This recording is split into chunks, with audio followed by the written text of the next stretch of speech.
And welcome to another diddle. Somebody give me an okay on the chat because I think you might be hearing an echo. I'm not sure because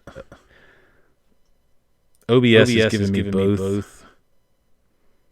both lines for desktop audio and mic. So I don't want to be going. Yeah, that's what I thought. All right.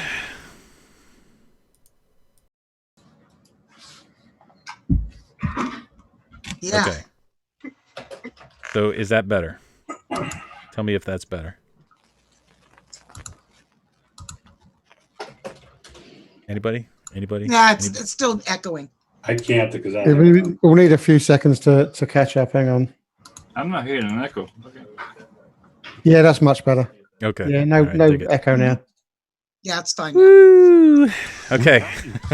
We got the live stream off. And yeah. So how's everybody's week's going? I know it's better than mine right now. Happy New Year. It's going good. Happy New Year, yeah. Happy New Year, everyone. Happy New Year, everybody. Yeah, Happy New Year. Happy New Year to everybody. Happy New Year. There you go, Peter. You got what you wanted, mate. I did. What was that? English Bob in the house, so we can wind him up. Oh, cool. Mm-hmm. EB in the house. You wouldn't miss a peppermint night. For those that care, today's also the 12th day of Christmas. Right? Okay. It is indeed. Where are my 5 golden rings? All right. Time to take the decorations down. They're all gone.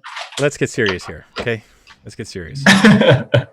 We had a distro challenge this week of Peppermint 9 respin. Did we? Yes. We did. Yes. And Zeb, I know your install went great. So tell us about it. Well, it went great after we fixed the little bug that Dolphin kindly found for us. Apparently, one of the things we actually installed it? Yeah, we keep. Yeah, it's all been resolved now. We've got a respin 2 out, but as a testing team, we keep forgetting to unplug the Ethernet when we're installing. So none of us tested the ISO without an internet connection, and the 64-bit UEFI was failing. So we had a massive round of reinstalls, as you can see from my machines behind me. And yeah, it went swimmingly well. But I'll leave it to the rest of you guys because there's been some interesting comments in Telegram.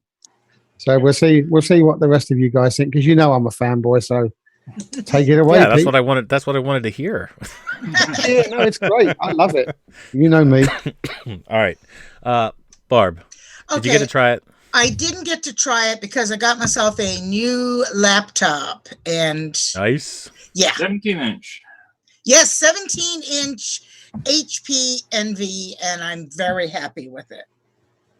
Awesome. Yes. And I mean, new, like not new to me, but new out of the box. And running Mate? What did it come Yes, I'm running Mate on it. Huh? What came installed? I had Windows, but I wiped it. Okay. Good. Nice. Very nice. There's no Windows on this machine. Nice way to start the year. Oh no, it's gone. It didn't even. I think I only use it just to register the machine, and then I wiped it. Yep, that's such a good feeling. It is. Oh, it's empowering. So how's my sound and stuff? Because I just let it go, whatever the perfect. You sound good. Thank you. Yeah. So how did I know we're on Peppermint, but how did the Ubuntu Mate install go for you? Perfectly. I did 1804 and it just went absolutely perfectly and didn't have any problems. Nice. I was very, and this has got the 8th generation i7 and it does have an NVIDIA card and the integrated graphics, and I'm not having problems with either one. Hey Barb, are you using the webcam from the laptop right now and the microphone from the laptop? Mm-hmm. It's really impressive. That's actually by far one of the best I've seen. Oh wow! Because that's what I wanted to know.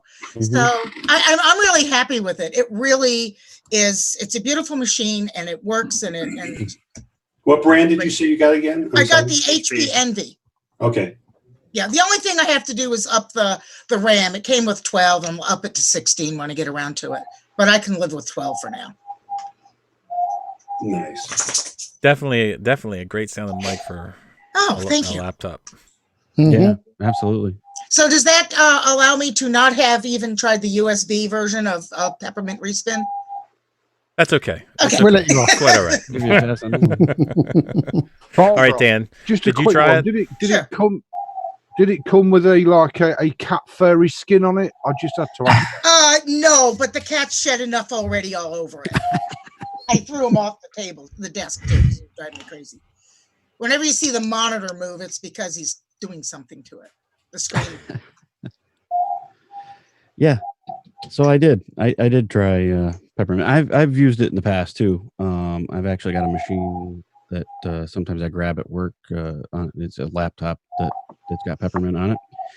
And so I did the respin here on my distro hopping machine, and it's great. I mean, it's one of the best. I think it's one of my top distros.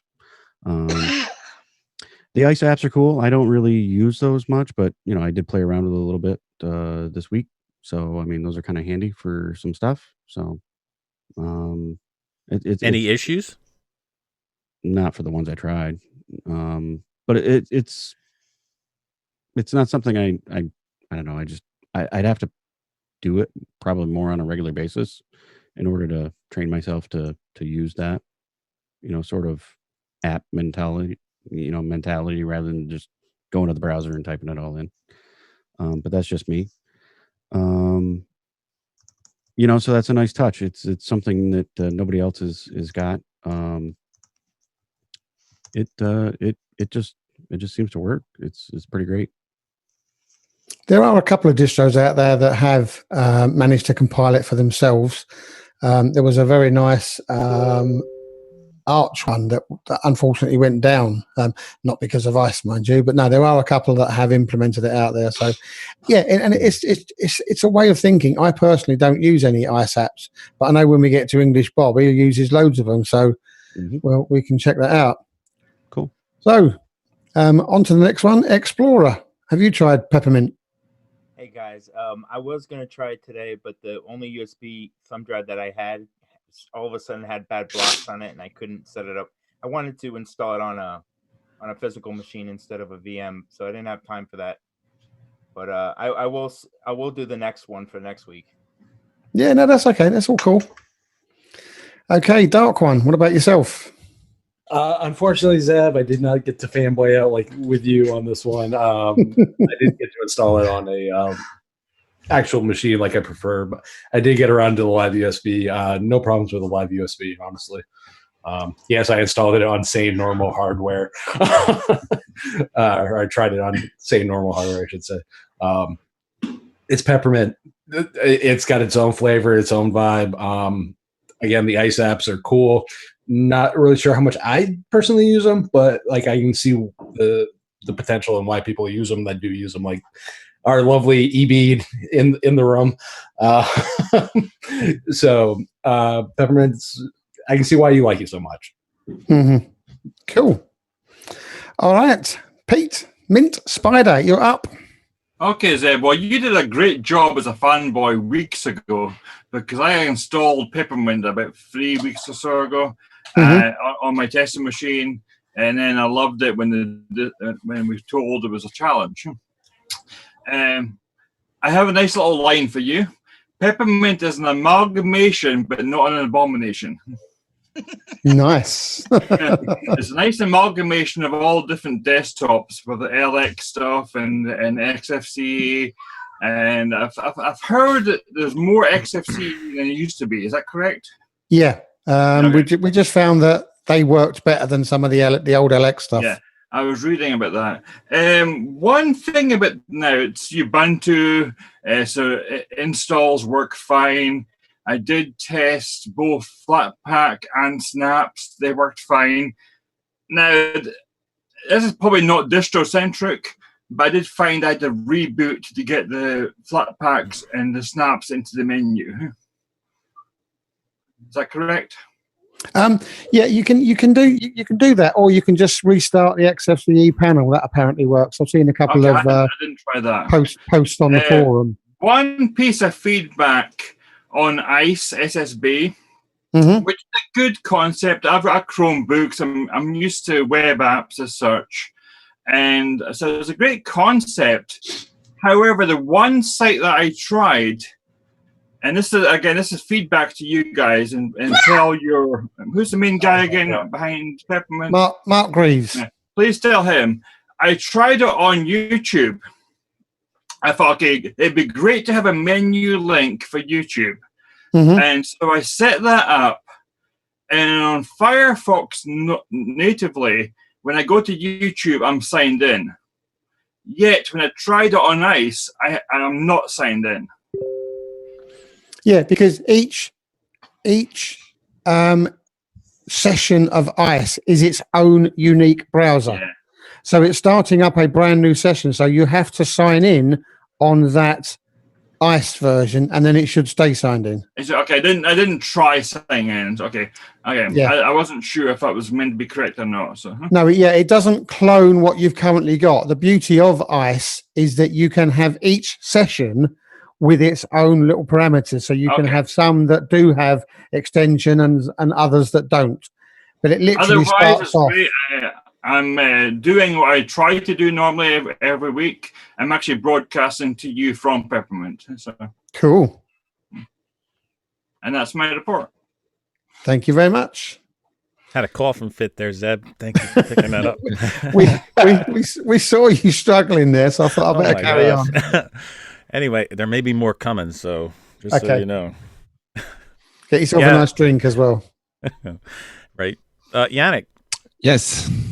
Did you try Peppermint? Yes, I did. It was the first time I installed Peppermint, so I took it, just installed it and I just play with it. So a few things that I liked, some I liked a little less. So on the plus side, I was really impressed with the fact that you could install the OS without booting into a live session, which is what many distros do now. I feel that it's a waste of time. If you just want to install the distro, then why boot into a live session? It was very fast to install compared to some other distros. I found that it was well translated, and I have to upload Peppermint for the fact that the Swiss French keyboard is available straight from the first menu without going to the Swiss German first. Almost all the apps I found were in French after the OS was installed, so that was great. I love the menu. The menu is really nice. It's compact but yet very very usable. I did try some snaps and some flatpaks, but it worked as it was already mentioned. I did my usual Netflix test. So I started Firefox, then went to Netflix, and it works straight from the start. Nothing to install. So that's always a plus for me, because that's probably the website I go the most often with YouTube. The things that were not that great for me, it didn't detect the Swiss IP address, so I had to select my time zone manually, but that's really not a big deal. Some menu entries are not translated. Again, not really a big deal because most of them are. One thing that it's maybe not specific to Peppermint, but in the Software Center, for example, if you look for Audacity, then you have 3 entries, one for the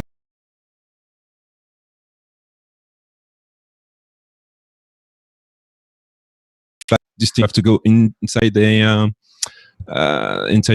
details of each to know if it's a snap, a flatpak, or a deb. Yeah. I think there's a lot of that happens with the Software Center until you actually click into it and go down to the bottom where it will tell you a snap or a flatpak. I don't think I've seen one yet that on that first search screen, even if they put an F, an S, or an N, like flatpak, snaps, and native, that would help. But I haven't seen any. Yeah, I haven't seen anyone do that yet. And then there was some weird stuff.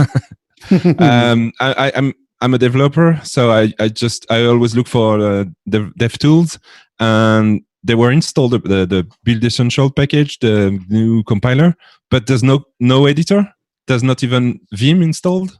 So I had to install. The editor we've got is just Z, one of the Mint app, XED. Right. Okay. So yeah, as I said, I just installed it and use it as I would use any distro, and I didn't know that there was some other editor. But then it's just an install, just Vim to install.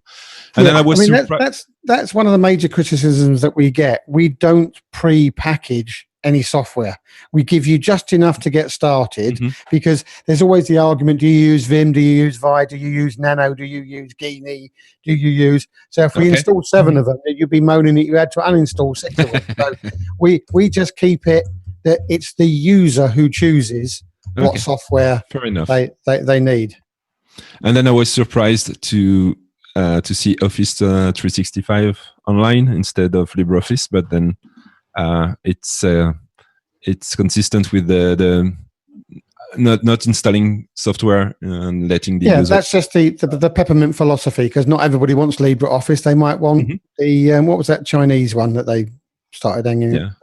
WPS, is it? WPS? That's the one, yeah. So it's just a user choice thing. Okay, so apart from that, I did use it, and I had no particular problem. It was, as I said, it was really well translated, so it's really useful for non-English users, which is something that sometimes is overlooked on some distros. Really, really nice distro. As I said, first time I used it. I think it's a really nice distro for someone coming from some other OS that we will not name here. But yeah, I'm really good. Cool. All right, so I don't know how the stream is making out right now, because my whole desktop is locked up basically. But we're going to keep going if the stream is going. So yeah, it seems fine here. Okay, so I can't see anything or do anything. I can't type in chat. Working. But wow, you can't see it's still still running. So let's just keep it going. Messages are popping up. Hey, Rocco, you might want to ask DistroTube about how that works. Yeah. Well, welcome to Arch. Matthias. As Dan said, though, there is no chat coming up on YouTube. Well, that's probably because OBS is trying to catch it, and it's messed up. So either way, as long as people can actually chat and they can see the stream and it's not buffering, then we'll just keep it going. Chat's still working actually on YouTube. So yeah. On the actual, yeah. So we'll see how far this goes. Matthias, long time no see, brother. How you been? Yeah, I'm fine.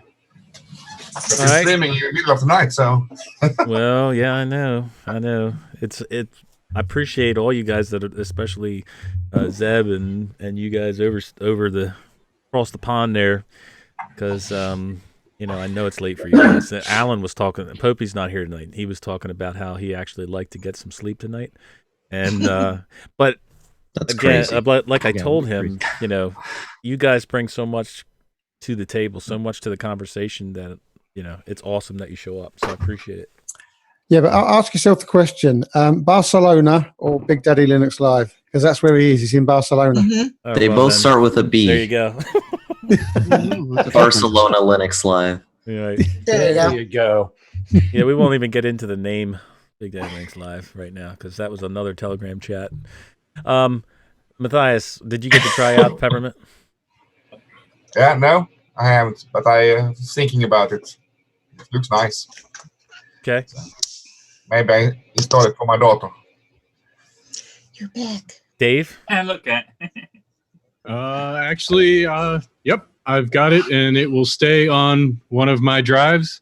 It installed fine. I didn't have any problems with the respin ISO. It installed fine on my rig. The NVIDIA drivers installed right up. Like previous versions of Peppermint, even when I went in and started hacking and slashing and dragged it from Bionic up to Cosmic, and changed all the repos and everything else and threw in a modern kernel, the most updated kernel. It just kept running like a champ. The only minor issue I had with it was of my own making, because the one app that I needed to run as an ICE app is Netflix, because QT Webflix I couldn't find anywhere. So I was just going to run it as an ICE app. And I always run Firefox nightly. And so I went in and it didn't recognize Firefox nightly as Firefox. So the first thing I did, it actually goes in as Firefox trunk out of the Launchpad repos. So I installed Chromium, and it didn't want to log in through that. So I installed Chrome, and it worked fine in that. And then I had a thought, and I installed back Firefox. So I had both Firefox and the nightly running, set up the ICE app, went in and edited the ICE app so that it pointed to the nightly, deleted the regular Firefox, and it worked fine. So that let me get rid of Google Chrome. So all I had was the Firefox nightly, and everything else, it has just run solid as a rock. Gaming, programming, anything and everything I do and everything I throw at it, it just keeps running like a champ. So it and Arch are the two SSDs that I always have to swap out and keep updated in my systems.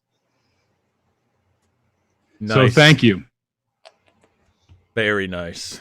It other than that one ICE, you didn't have no problems with the install or nothing.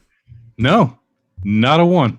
I love it. The install problem was if you had no internet and it was only on the 64-bit version. For some reason, the 32-bit version worked without any internet. It was a 64-bit version. That's why I had internet. Yeah. That's why I didn't have any problems. The OEM's install was completely balked, but that's now fixed because this little Dell laptop here is not only an OEM install, but it was an OEM install with full encryption. And I will be wiping that again because it's a real pain in the neck having to type your encryption password every time you turn your PC on. So that was just done as a test, and it's worked great. All right, Scott, you're up, brother. Sorry, it was muted again. It's all good. I actually, at the last session, downloaded Peppermint, got it all set up and ready to go before we quit for the week. And then New Year's rolled around and business boomed. Plus side of that is I had 3 customers come in that wanted their Windows wiped and Linux installed on their systems. Yay. Unfortunately, with the repairs and the new installs and my own machine, something going on with Pulse Audio, I never got around to Peppermint to test it. But I did stay at a Holiday Inn Express last night. Awesome. I put that line out there a couple of weeks ago, dude, and like nobody got it. Like nobody. I had to actually send people the commercial. All in the delivery, Rocco. So I will divert to Joe. All right, Joe. Well, as you know, I was running it on my little cube computer in there, and I'm on it right now. Actually, this is the first release of Pep 9.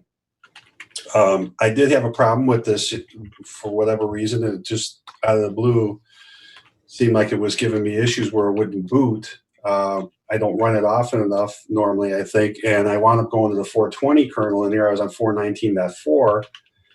I think there's an issue with the kernel on different hardware. Some of it will run fantastic, other ones won't. I had 420 in the other room, but then I was getting into an issue with I'd be talking or somebody'd be talking on we'd do a hangout or whatever, and it would, even if I was watching a video, just sitting there doing nothing, and it would bop, bop, bop, bop, bop, bop, bop, everything would freeze, and it was just that repeating.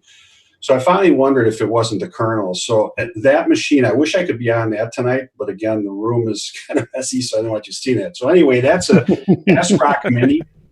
It's a little 6-inch cube. It's got an i5 7500 quad core, 3.4 gigahertz. I have 8 gigs of RAM. It's a single stick. It's single rated, 2400 megahertz, which means it should be, in theory, be faster. integrated graphics on it. I dual boot that. I do have Windows 10 on it that I don't use, but it's on there because, number one, I need it for my work when I'm fixing somebody's computer in a pinch, or I actually put it on there originally to sell. When I built that computer, I decided to keep it. So I leave that on a drive by itself. That's an SSD. I have a 500 gig mechanical drive that I share my storage with. And I've got a 250 gig NVMe that I boot Peppermint on. Here's the little, and these are just nitpicks, if you're going to call them little quirks. And I want to go through the list, and you guys can comment on them. Because I finally put notes, because this Peppermint is probably the only other one right now, and I mean this wholeheartedly. I know I've said this before. There's a lot of them you could fall in love with. This would be my second choice if I was going to move off of Mate. That's why I've chose to keep both. The volume, for whatever reason on that, when it's being adjusted, it doesn't show up like you'll see it on the screen. It'll show it being adjusted, and you can't really tell what your volume level is. So that's one little thing. Normally I install, a lot of times when you boot up, and I don't remember if I don't think I have the issue on this one, but for whatever reason, the numbers lock wasn't working on the keyboard. So I always did the Matthew Moore trick. I installed numlocks, and it solves it. Well, it didn't on that one for some reason. The other thing I noticed was that when selecting this in the Synaptic packages, when you go and install them, you click on the ones you want to install, and as soon as you hit install, they all disappear. And then they reappear after it installs instead of, usually you could see them still there.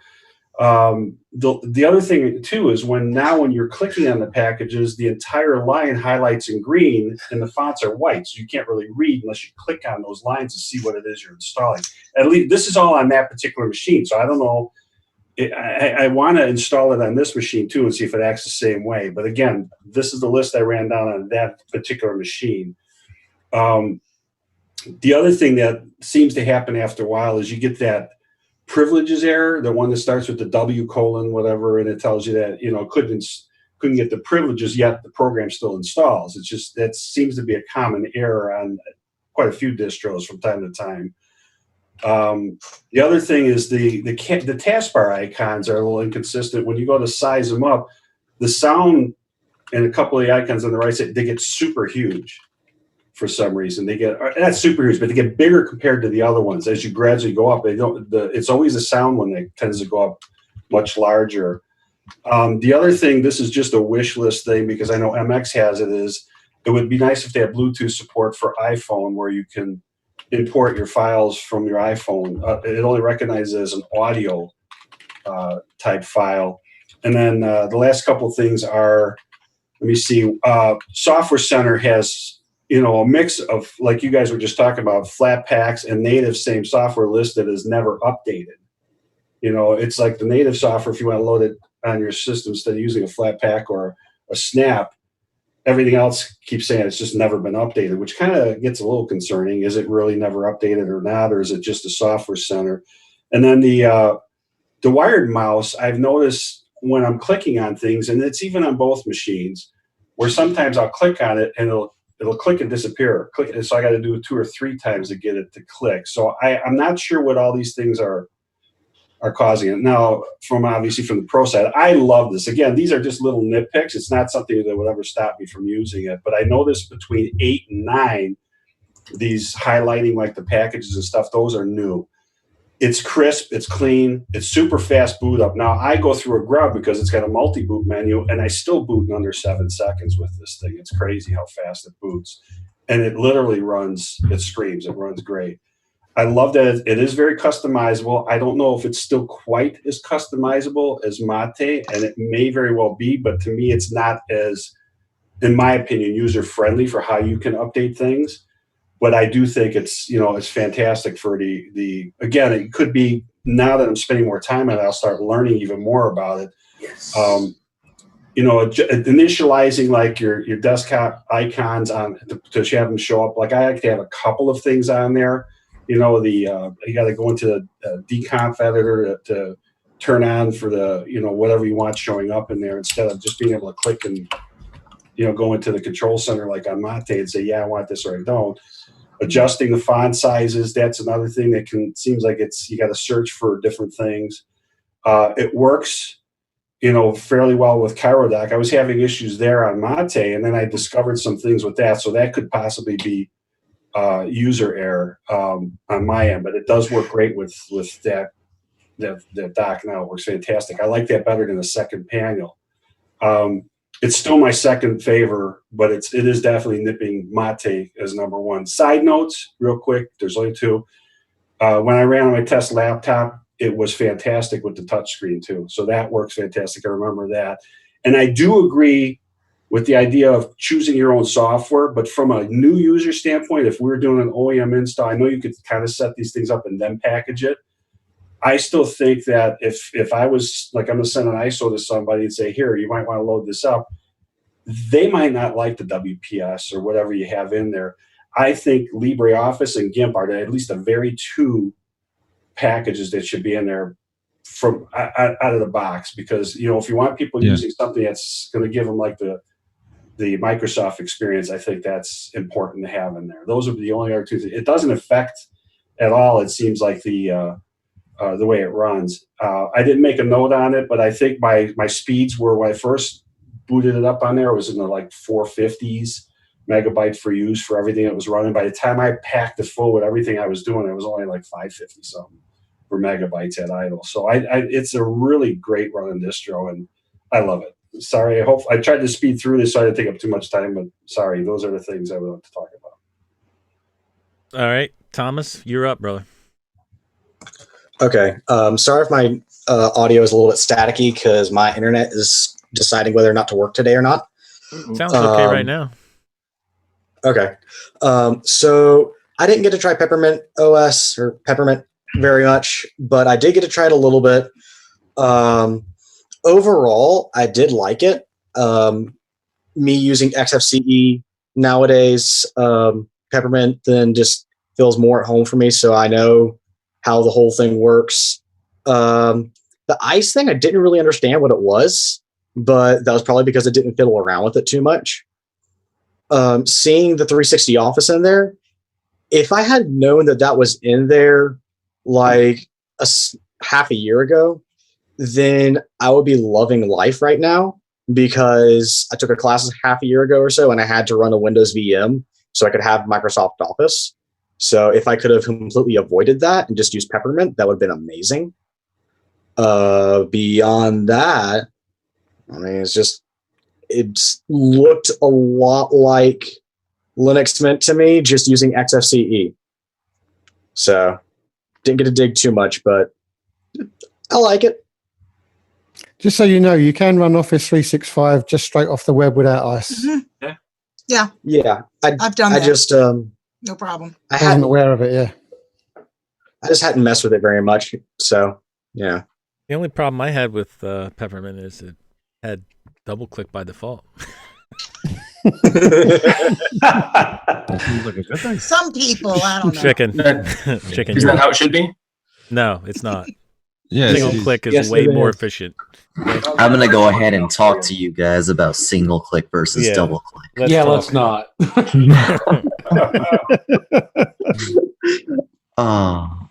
That sounds like a show all by itself. What do you think about Peppermint, or didn't you get to try it, Chicken? I can't tell if you guys actually want me to talk or not. Gosh. No, I did, and I didn't used to be super into Peppermint because I didn't understand it.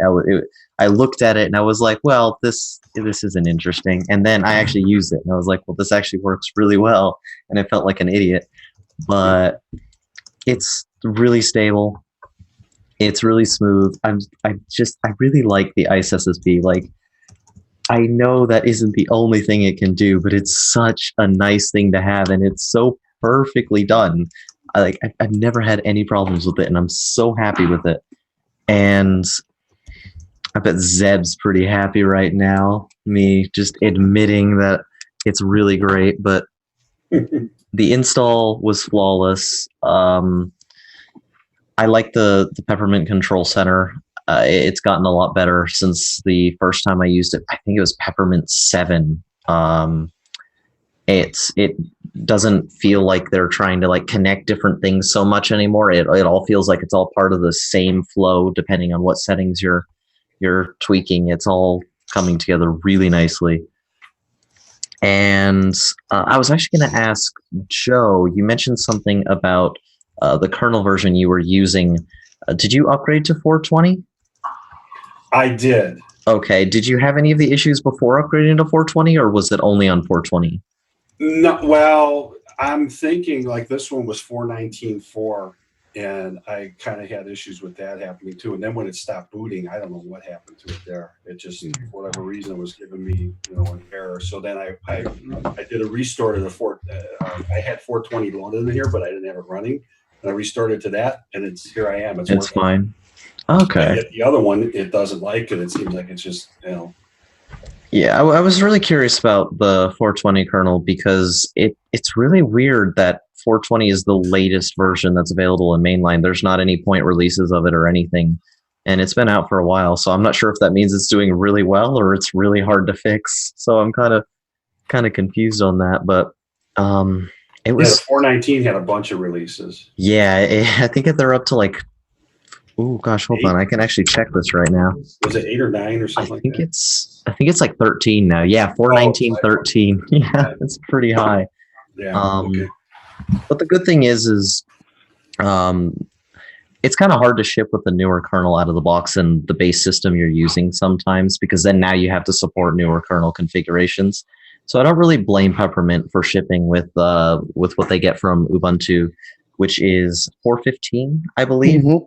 Because Ubuntu's supporting that and they're handling hardware controls with that. But it is, thankfully, we have tools like UKUU, and I don't know if Peppermint has an inbuilt kernel update utility.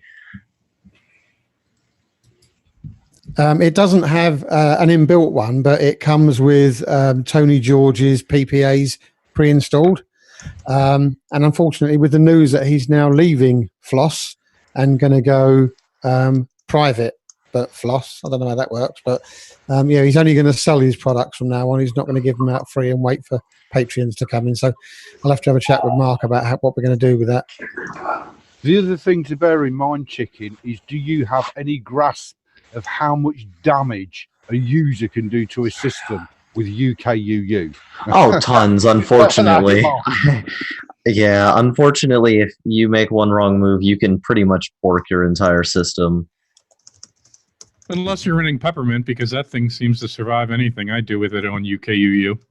I've personally, the only times I've ever had problems with UKUU is when I'm the one creating the issue. And the thing is I feel like as long as you kind of know the basics of what you're doing, it's okay. But it can be really, it's powerful enough to cause some serious damage. All right. Paul, did you try Peppermint? Yeah, I did. It's pretty good, I think. Got it running here on my HP laptop. It's an Envy Barb, too. It's a HP Envy. Nice. Yeah, so it's 4 years old, but it runs this really well. I was impressed. Awesome. All right, Climby, you're up. We have 18 minutes left to get you last 7 people in. Yeah, I'll try to be quick. No, it's I love Peppermint. I'm currently streaming from the Asus Transformer book. I'm using an external, and I'm sorry if it makes a lot of noise, but I have to use the Logitech C910 webcam because the webcam that's built in doesn't work in Linux, driver issue. The microphone does, but I didn't dare try it because I knew it was going to be bad. So I'm just using the microphone from the webcam.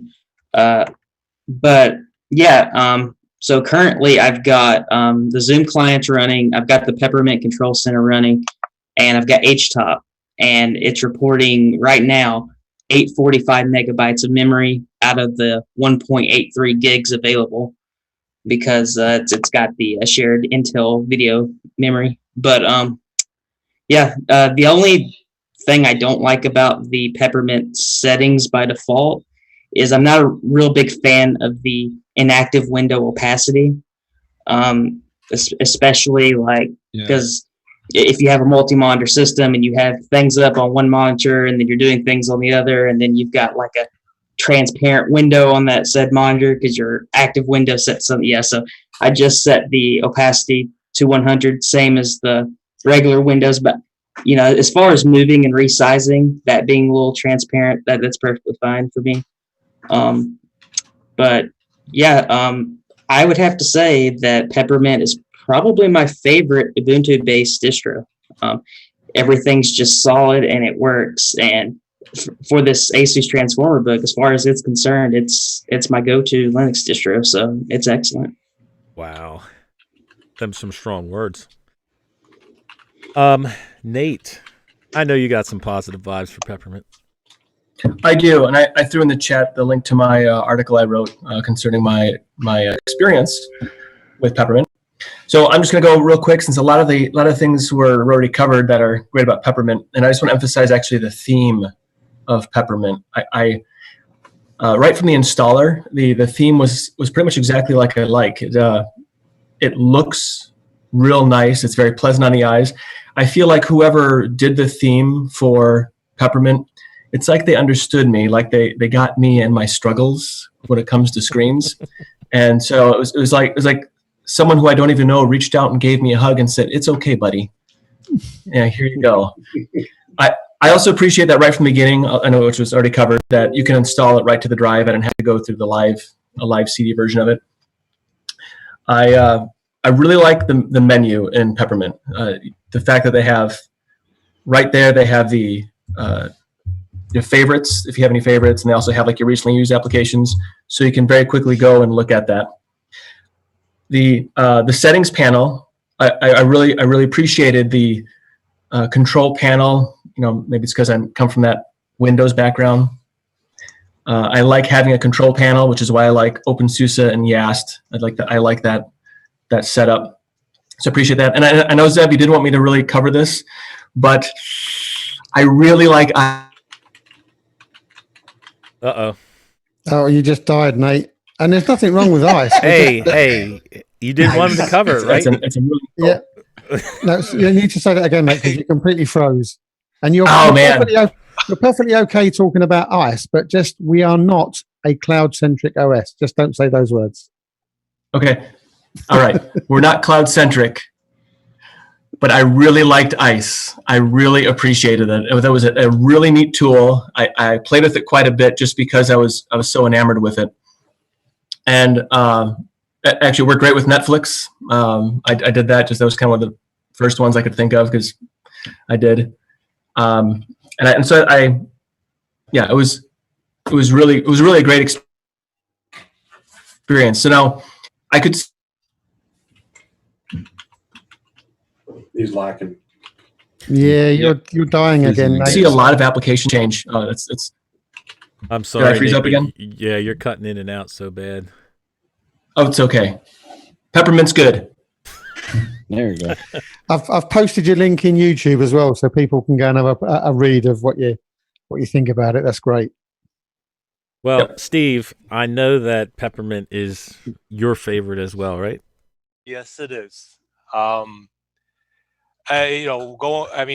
have it on a desktop, 2 laptops, 3 laptops, the little one behind me running a slideshow. It just works. Like Nate was saying, one of my favorites is the ICE application. I mean, I just have my desktop. I have so many set up. It's just like easier than Lynx. But going with Peppermint 9, so I got it on an HP ProBook, 6550 installed. I had no issues because I was connected to the internet, installed in like 10 minutes. And it's working really fine. I mean, I guess starting the show, I was giving off a lot of feedback. I have this laptop actually came from I think more of a medical environment. I got a bunch of laptops from my brother-in-law. It didn't have a webcam, so I have a C920 connected to it. This thing is picking up that microphone, the microphone on the laptop, the microphone on my headset, and I wasn't used to shutting everything else down. Because like on the Peppermint 8 on my desktop does not pick up the webcam microphone. I don't know what the issue is there. I don't know if it's 1604 or anything like that. But yeah, I mean, it's just for me, it's really sweet. I especially when they went like with the XFCE, a couple years ago. It's so customizable.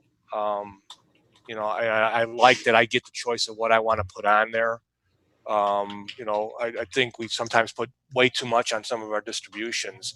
And if you look at, I don't want to bring up the dreaded Windows, but if you remember most of their stuff, and even now outside of the App Store, nothing's coming installed on Windows. You have to go out and get it anyway. So I don't think new users would be turned off by that. But yeah, it just as Zeb always says, and he next to me here, it just works. Steve, get it right. It's wind blows in the Linux community. Oh yeah, you reminded me the other day. I apologize. That's just an inside joke. You don't have to apologize. Yeah. No, Well, that's awesome. That's pretty awesome. You've been a long time Peppermint user then. Yeah. It started out. It was one of the first distributions I downloaded, and Peppermint 5. And I just kept going back to it after trying other distributions. It was just the way, I don't know, just the way it seemed to work. And I've stuck with it. And I've dealt with Zeb on the forum, Mark Greaves. All the people on the forum are just fantastic.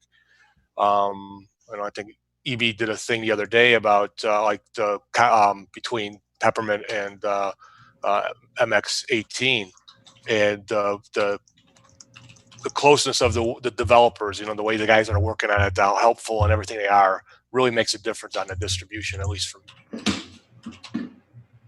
Very nice. All right, EB, we know you might have some kind words for Peppermint, so give it to us.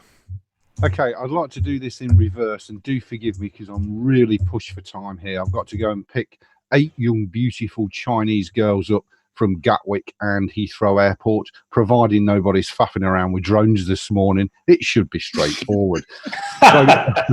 Yeah, I'd like to do this in reverse. So, first of all, Rocco, many thanks for having me on the show, and lovely to see everybody. Happy New Year to everybody, for those I've not caught up with. Secondly, may I really, really strongly suggest your distro to test next week is Arca Linux.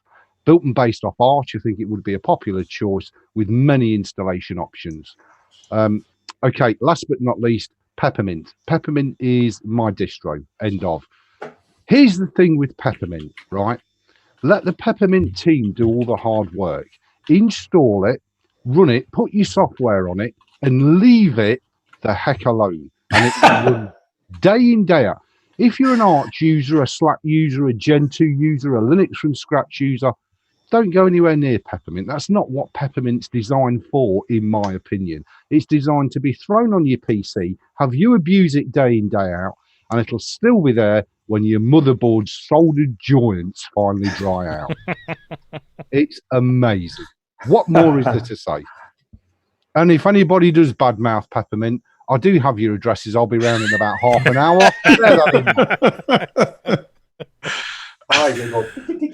Cross the pond in half an hour. I think Elon Musk wants to talk to you. Yeah. Mm-hmm. I think Colin's safe. He's far away. Speaking of Colin, you're up, brother. What do you got to say about Peppermint? Well, I've used Peppermint a few times. I haven't used it on a full-time basis, but I've done a few videos about it. It's a great distro. It uses one of the best file managers going, which is Nemo. Love Nemo. Yeah. I think it's one of the best. And I like one the of fact the that best, they... yes. Have you found Nemo? I've found Nemo, yeah. And I like the way that they use the Mint, a lot of the Mint stuff, which is the USB writer and formatter is really good. They use the XED or Z text editor.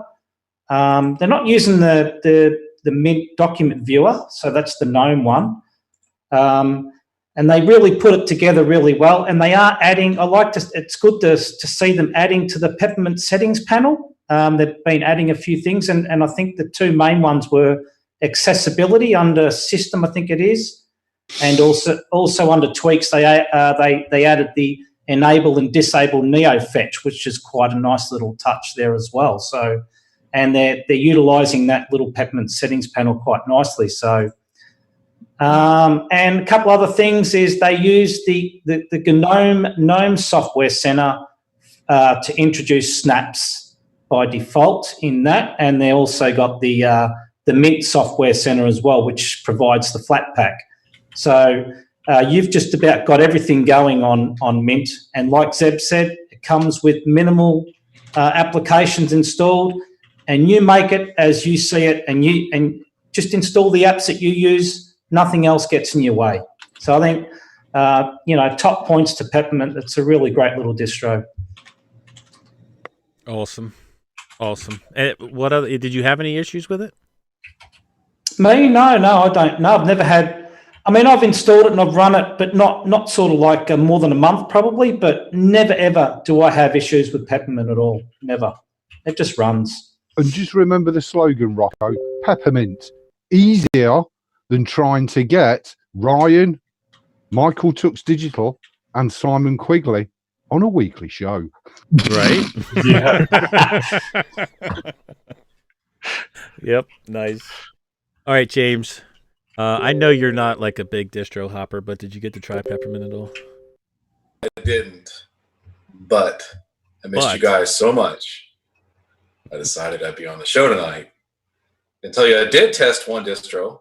Okay, what'd you test? I'll give it Solus. Cool. Oh my gosh. That's a shocker. And it was amazing.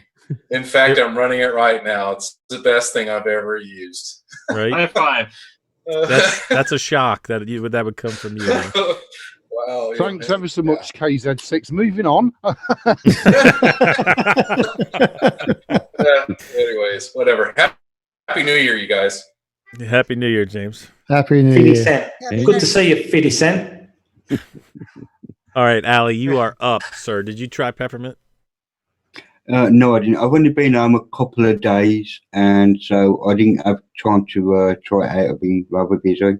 But for what I remember, I have used it before, and it is a rock-solid distro. The thing I do want to comment on now is about the kernels using the PPA. Why doesn't Peppermint roll its own using the old config from the Linux kernel and just roll out and have it tested, then roll it out? I mean, I thought that would have been a lot easier than relying on Ubuntu's PPA system. Too much hard work. It's not that hard work, though. It's 5 commands. That's But it is when you're running your own business and trying to make Peppermint. So, no, we're happy rolling with Ubuntu. Nice, That's safe, fine. solid, tried, and trusted. Fine. Yeah. That's fine, but if Ubuntu isn't actually making the kernels, it's some third-party person who's going to go private. Is that what you said, Seb? No. This was just Tony. This was just Tony George, who's not going to allow UKUU and time shift and all that lot to be free anymore. You have to pay for it. Right, okay. Oh, that's fine then. No, I was just wondering if the PPAs go away, why not just write your own kernel? No, we've got our own PPAs, but just not for the kernel. We leave all that all up to Ubuntu. All right, that's fine. Anyway, that's all that's saying. But whenever I've tried Peppermint, it's always been rock solid. I'll give it that. It's a lot more solid actually than the base system it's on, and that has to be credit. I'm sorry it does. That's my personal view. Well, Prophetic and Dolphin Oracle are both in the YouTube chat, but neither of them are on the Zoom. They did send me their thoughts on Peppermint through Telegram, but seeing as how I'm having trouble with my computer and I can't get to anything, I'm not going to be able to tell you about them because, Yannick, the other week you sent me your notes, and I was having errors opening them up. Yeah. And I'm having the same errors trying to open their documents up on the phone. So it must be something to do with Android or whatever not allowing me to open a document that I download through Telegram. So I can't see it on the desktop, and I can't get to it through my phone. So their opinions about Peppermint are going to have to, just be. It's great. I'm sure that Simon will probably want to know when it's going to be called Peppermint QT. I was just about to say hi for Simon, but here he is. Did somebody say cloud-centric Ubuntu? Wow, Simon, that's so wrong. And Zeb, you worry about me being the troll. He's definitely trolling. Simon's all cool. He knows we love the Lubuntu base, and he also knows we're never going QT. So next. I've not heard an official position about this. You guys are not going QT? Correct. Mark Greaves has said we're not going QT. You'll have to have that conversation with Mark on Telegram, and he can explain to you why. Okay. All right. Yeah, he might change his mind. Who knows? But at the moment, it's nah. We're not going there. He's not a fan of broken dev environments. Hey! You're calling GTK 3 not a broken dev environment? Something's... That's fair. point. That's fair. Simon, you want to get any words in on Peppermint before we go on? Besides it's cloud-centric? Cloud-centric too, no. I have to say that people that I've talked to from Peppermint are friendly, and with my Lubuntu add-on, they seem to be a really good distribution. I personally wouldn't use it because I'm using Lubuntu, but otherwise I really don't have much to say on it. I'm just curious to see what's going to be their differentiation factor when Lubuntu 2004 hits the market, I guess. I'm curious to see what they're actually going to end up doing with their distribution, what their goals are going to be. So I don't know. That's just my take on it. Hey, Simon, why don't you just get on it and look at it as, hey, tell yourself it's Lubuntu with a peppermint skin, and there you go. Right? I haven't used LXDE on any of my stock machines in a while, and LXQt panel and all the LXQt utilities pretty much at this point. There's a couple edges that need to be polished already, but otherwise it's pretty feature compatible with XFCE. So, I'm thinking I don't really have a reason to use it. So. All right, so Dolphin just sent me his notes through Telegram, like in a regular, just a message. So here they are, Zeb. And he wants to stress that this is all very minor issues. So the panel's very small, but he may be used to MX that has a big panel. The Thunderbird theme lock tool is installed, but Thunderbird is not actually installed by default. It isn't?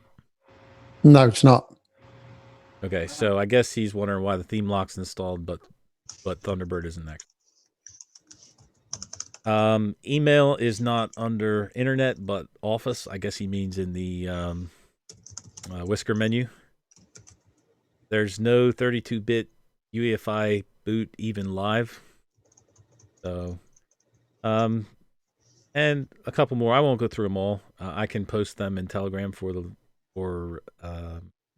notes for Mark to see if he wants to look at them or not. But and then he talks about without an internet connection, the manual's not available from the menu. So. Oh right, okay. Well, that's interesting because I've just looked at my internet and I've got Thunderbird in there, so it'd be interesting to see what email client he's using because I can't see any email client. Oh, I've got. I'm pretty sure he uses Thunderbird. Yeah, well, mine's under internet, so that's really strange. Well, you're looking at Thunderbird. He's talking about the generic email, I guess. Yeah, Gmail. It's got Gmail under there. Yeah, but that's because it's an ICE. Yeah, right. That's the ICE app, isn't it? Yeah. But he's saying it's under Office rather than Internet. That's correct. It's under Office. Yep. I was going to briefly comment on the 32-bit UEFI. So, yeah, the boot IA32.EFI is not on the ISO, which would probably be a good idea to add it because I don't think it would break anything by adding it. But if that's in the ISO, which is I actually use a bash script that kind of respins Ubuntu-based ISOs to add in the boot IA32. Once that's in there, because it uses the Ubiquity installer, as long as there is a network connection on the system, the Ubiquity installer will detect that you are on a 32-bit EFI system, and it will install the appropriate grub. So you just have to have that boot IA32.EFI on the ISO, then it should boot. Cool. Okay. If you could drop a note to Mark on the Biddle channel on Telegram, and then you can have a chat with him, because he's saying he could never get it to work. So, which is very unusual for Mark, or maybe he's just thinking that he's not got a machine that he can test it on. And I don't think any of us have got. Yeah, those, because these machines are kind of rare.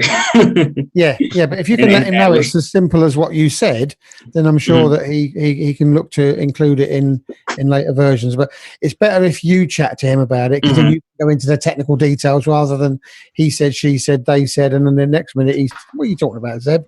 Yeah, as he usually does.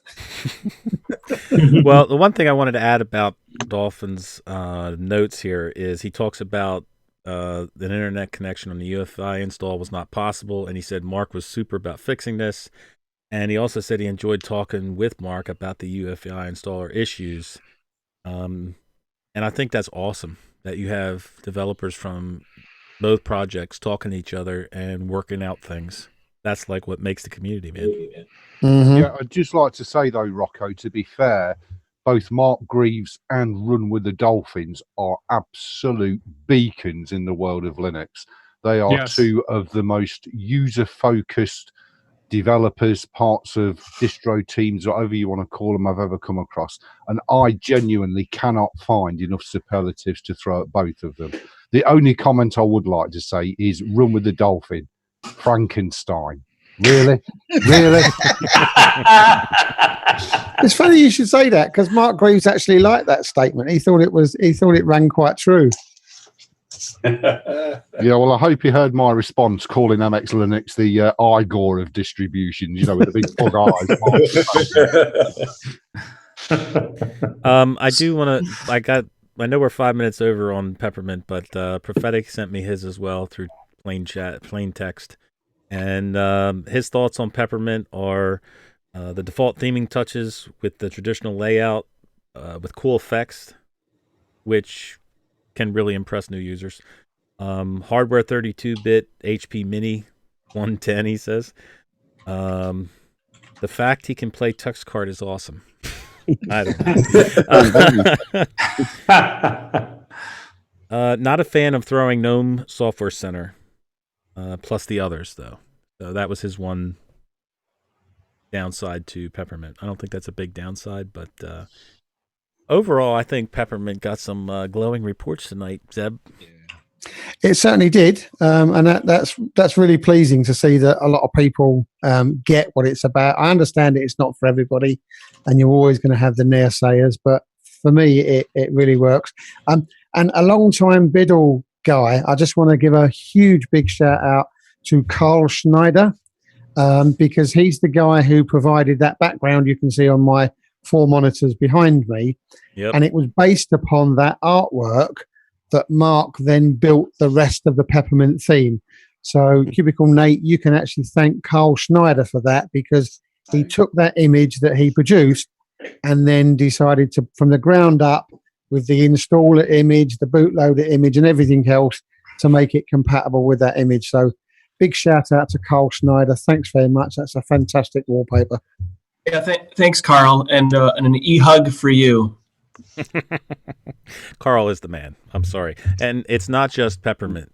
Carl has donated his time and his artwork to tons of distributions out there that you don't even think about every day, but he has, and he's put a lot of, he doesn't charge anybody for it. He does it because he loves the Linux community. So you man. Definitely. And it's got one of the best grub backgrounds, I think, out there. There's so many ugly ones. I hate to say that. You're loading up, you get this big ugly screen, just this off colors, and it's really nice looking. Okay, and everybody. He just joined the YouTube chat, so I see him. My sincere apologies, but I've got to make like a treat and leaf. I just want to give you all as much love from the UK as I possibly can.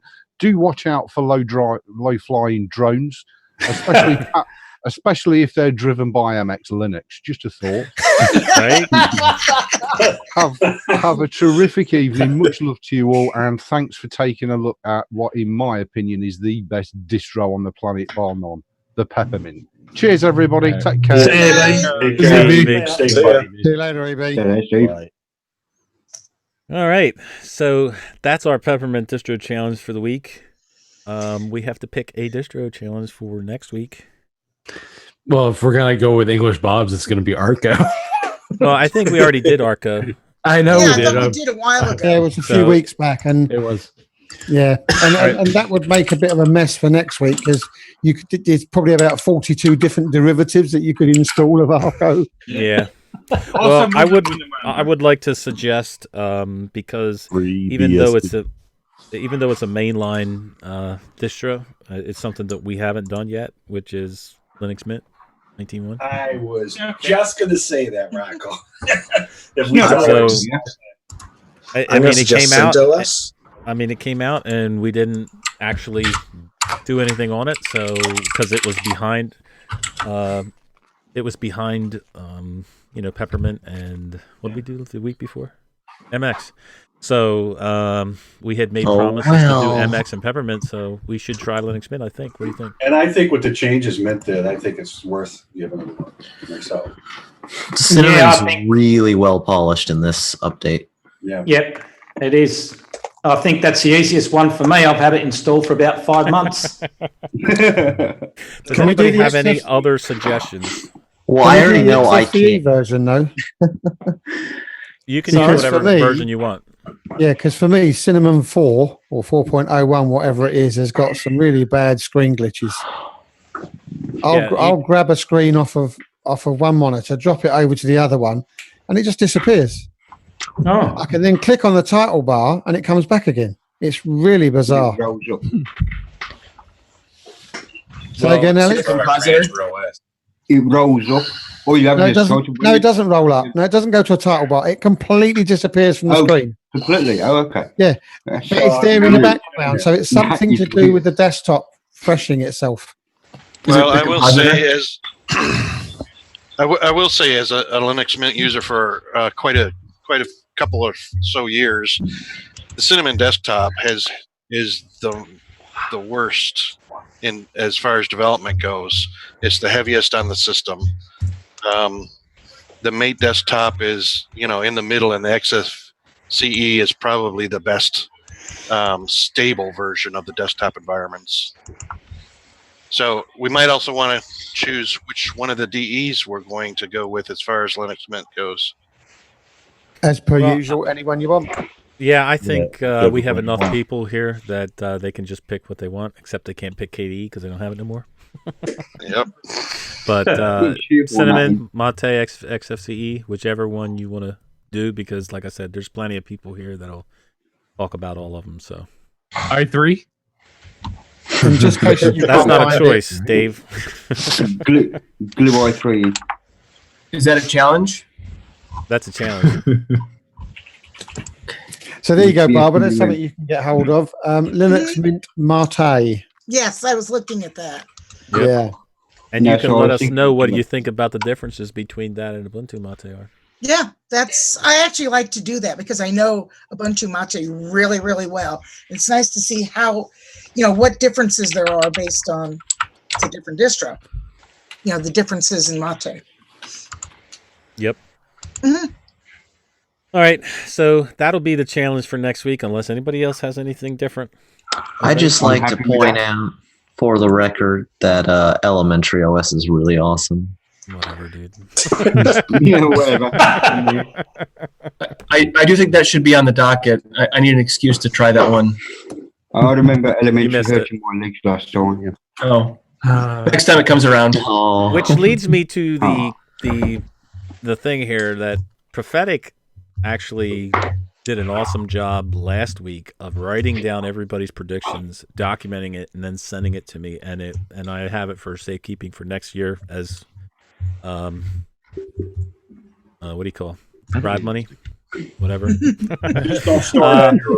posterity. Interesting. Yes. But anyway, he had asked if there was anybody that is actually documenting what distros we do a challenge for. And I know I don't have time for that, but if anybody wants to start documenting what distros we do in like an overall good, bad thing, that would Can I be the secretary of the court? It's not about You secretary. got It's a job. about. No, because you're too bright. You'll be the As long as your skirt is short enough, yes. Oh, He ain't sitting on my lap. That's all I'm saying. So I'm throwing it out there. Anyway, Nobody has to, but if you want to, that would be fantastic. Is that moving forward, or the person has to go back and go through the videos and see what we've done? Whatever. Depends on how energetic they are. Yeah, whatever they can do. If they can, if they can't, this is all just. So let's use Peppermint OS and use a Microsoft Office 365 document. We can all share and collaborate. Yo. No, you Please, no. This No, just get got Microsoft dark. out of it. Grows up. Wow. No, just share on Google Docs. That's all. Yeah. No. All right, so Just use some Dropbox. I'm going to try to get through the rest of this stream here because, like I said, I can't interact with the desktop at all. All I can do is hear you guys and see you on the left monitor screen. There is no YouTube chat showing on the stream, and that's because it had some type of graphics reset. See some of the names you've been called on this YouTube chat. I'm sure. Well, I actually can see the chat on my phone, but I can't. The chat is type. going on YouTube. I mean, I'm looking at Yeah, it. the YouTube chat's Yeah, fine. I mean, it's popping Yeah, along. it's just not integrating with OBS and the video. So when they play Right. back, nobody's going to be able to see it unless you've got the box ticked that automatically plays back the chat. It does play back the chat, but I do like to have it in the video. That way you could full screen it and still see the chat. Mhm. But Yeah, absolutely. either way, we're going to Yeah. try to continue on because I did want to cover some of the emails that I wanted to we talked about last week. Ooh. Yep. I'm interested in this. So there is one from Steve, and he has an issue that what happens is after an install and reboot of Fedora 29 from both the live USB and from the ISOs. Let's see here. Problem did not exist in Fedora 27s and backward from that. Every time now when I look at those other distros, some just boot, and then some have a readout of a TPM error. So he's not able to boot the machine. All right. So I looked this up and I Googled it, and there's many posts on it about a TPM error for Fedora, but I wanted to get anybody's thoughts here if they have any experience with that, what his problem might be after an install of Fedora 28 or 29. Anybody have any answers? So one of the things that is the problem is that it needs some setting in the BIOS unlocked, and he can't get to the BIOS on this specific machine. So There's not going to be any way around that. Yeah, it's a TPM error that is caused by the BIOS, but then he can't get into the BIOS to uncheck this box. Yeah, the only way he can do it is to remove all of his hard drives. I've had this problem with just another laptop. Remove all of his drives, don't boot it. He has to open up whatever machine it is and take out the battery. Then boot it. It will force the BIOS to report the RTC failing, and it will let you into the BIOS that way. But you can't have the hard drive installed because it will try and boot it regardless. And that should let you into the BIOS. Nice. All right. Well, if anybody in chat or if anybody wants to send any other info about it, I can forward it to him. There was another email from, and I hope I'm not butchering the name, Georg. And he is a Solus and Manjaro user. So he wrote a script, and hopefully I'll be able to add the link to the description of the YouTube video later once I can actually get to the machine.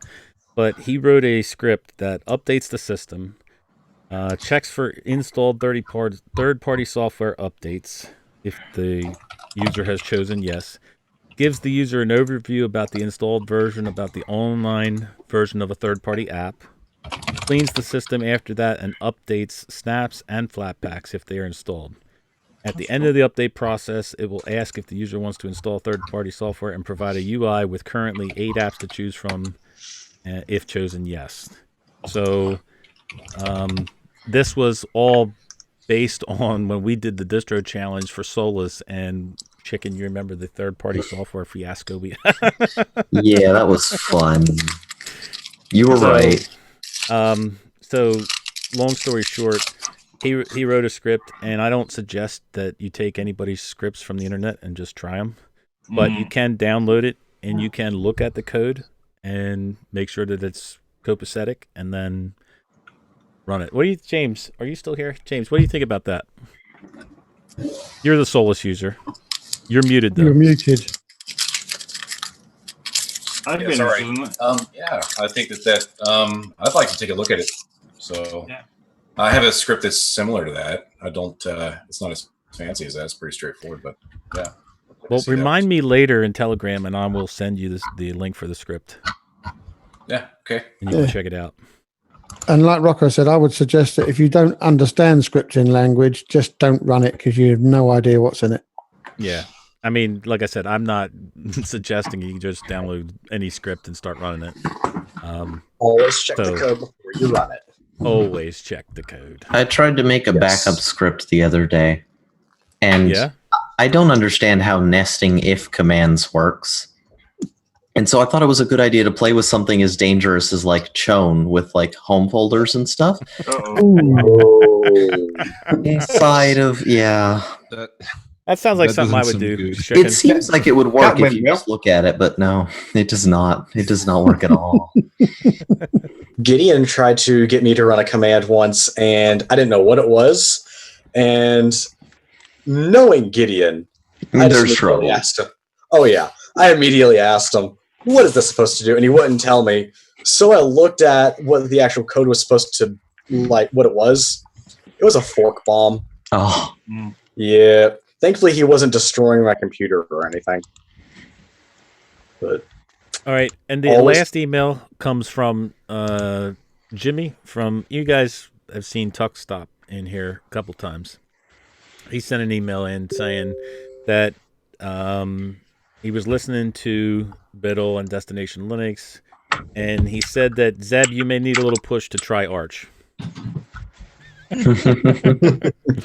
So he wants to tempt you by his notes and installation steps.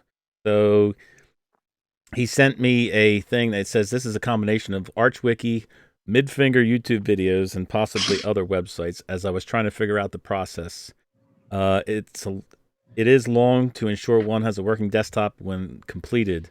So he says he didn't run into any hardware detection issues, but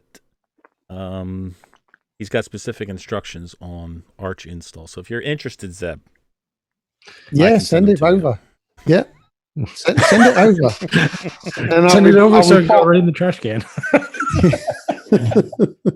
So let me tell you, I am not a website guy, right? So BigDaddyLinux.com was hosted on Wix. Because I noticed that I'm not a website guy, and Wix is easy to just get a website up and running, and has pretty good decent themes. It's slow. It's slow. Get a new machine, Thomas. Yeah, get a new machine. It is slow. Anyway, Wix sent me a thing saying they were going to charge me $175 in 2 weeks to renew the website, and I said no, we're not going to do that. Yeah, see you later. Yeah. So I had to go out and get hosting for WordPress, and I switched everything over, or attempted to switch everything over. And I want to say thank you to Mr. Michael Tennell for help in starting the process of setting it up. But I spent all day today trying out themes and customizing things, and so long story short, the website is up yet, but it's not totally completed. So if you see it in its ridiculous looking form, just know that I'm a noob at setting up websites, and it'll be a little bit. Can I make a suggestion really quick? You go right ahead, Thomas. Okay. So when I switched over from Wix to hosting like you're doing, one of my friends is a hosting provider and he makes websites. And there's an app you can get. It's only for Windows, but it runs great through Wine. It's Moberize. And the websites that you can make through it are super easy. You don't have to do any scripting or anything like that, although you can if you want. And they are mobile compatible. And they look great. My website right now was made originally in Moberize, but I switched to doing it manually now. And the dude who is my hosting provider is now also redoing my website. So it'll be even better later. We'll be the judge of that, Thomas. Right now, the only page that he has redone is the About page. And that's about it. And it's not quite done yet. But if I would suggest trying Moberize, if you host any big files, then I know he is working on something called Greenlight Cloud, which will host your website and allow you to have massive files and you can upload however big of a file you want. And it's completely free. But Moberize, very nice. So. I'll check it out, but the problem with checking out a lot of things, like I went through many different themes and even paid themes and free themes, and the problem is a lot of times when you switch, it will remove all of the content you already have. So you install one theme or even a theme that has many themes inside of it that you can try. You install it and you try it out and you have all your pages there, and as soon as you disable that and try a new theme, or try a new theme and it disables that, you lose all of your pages and everything, all of your content. So that's why you export the HTML files to a folder on your computer, and then you can take those HTML files and open them locally in your browser and copy paste everything back in. Well, and even at that, it's still a lengthy process to do that. So, like I said, I spent most of the day doing this. I use WordPress and I haven't had any issues with changing themes. It just worked. Is the pixels right on it? I wrote an HTML file once. I mean, I'm getting ready to deal with the HTML files in the Ubiquity installer. So I've been using WordPress for years, and I can attest to what Rocco's talking about. It just depends on the theme. It really does. Sometimes some themes are just not all themes are made equally. So, well, I sent Rocco a message just now, but because Tom from Switch to Linux, he's a web developer, and I can't remember exactly what the feature is in it, but they did some change here, and Tom, with security and privacy and all that, but apparently there's something significant going on with it from that aspect with WordPress, that it's kind of having an exodus right now too. So just be careful. That's why I said he might want to reach out to him, and he could probably. Well, I know they introduced a new editor, Gutenberg. And it's got a lot of people upset about it. Yeah. So. Yeah. But That he would might be able probably to guide you through some of the stuff too that you need to know. So. Oh, go back to the circa 2000 editor. What was it? Hot Dog HTML editor? I don't remember. Like Sounds delicious. Squarespace. I mean, I don't want to be that guy, but Squarespace is really cool. Really, yes, dude? Big Daddy Linux Live, sponsored by Squarespace. Okay. I don't know. It's great. It's really Cheap good. Michael Tinell plug. My son uses Squarespace and he loves it. He absolutely loves it. It's hard to beat WordPress for content management. But It it's really is. such a risk. Of what? No, it's not. It's It's such a mess. It's simply Gutenberg. No. That's not true. I mean, you could, Gutenberg if you is want really to great get something and- speedy and you want content management and you love pain, just go with Hugo. That's fair enough. I mean, it's good. I mean, That's fair. I have some friends who use it, and their websites look amazing, and it's fast. But I'd rather just stick with WordPress. I've been using it for so long. Yeah. What's really the risk, though? I mean, massive everybody says security that, holes but- and plugins everywhere. I They mean, do I have guess if some you're just holes. constantly on top of it forever and never taking your eye off of it, it's fine. But I think there's actually a blog I can send you guys where it just lists like tons of like WordPress vulnerabilities that come out over time. It's just it's heavily used. You're just opening yourself up. They're usually problems with plugins, not with WordPress. Yeah, usually. Right. I mean, but wouldn't you be using at least some plugins? No doubt. You wouldn't just be using base WordPress. But then you have to use plugins from trusted sources, and not. It's the same as using random scripts from the internet. Even trusted sources have had plenty of vulnerabilities over time. Yeah, but you're going to find that everywhere. It's the internet. Update your plugins, and you'll be okay. Yeah. And there's a nice Rocco, message for you. It's Sorry. called accepted risk. That's what it is. It's just accepted risk. You're willing to accept the risk, you do it. That's how it works. Right. Yeah, and there's a nice message for you in the chat, Rocco, from Anna.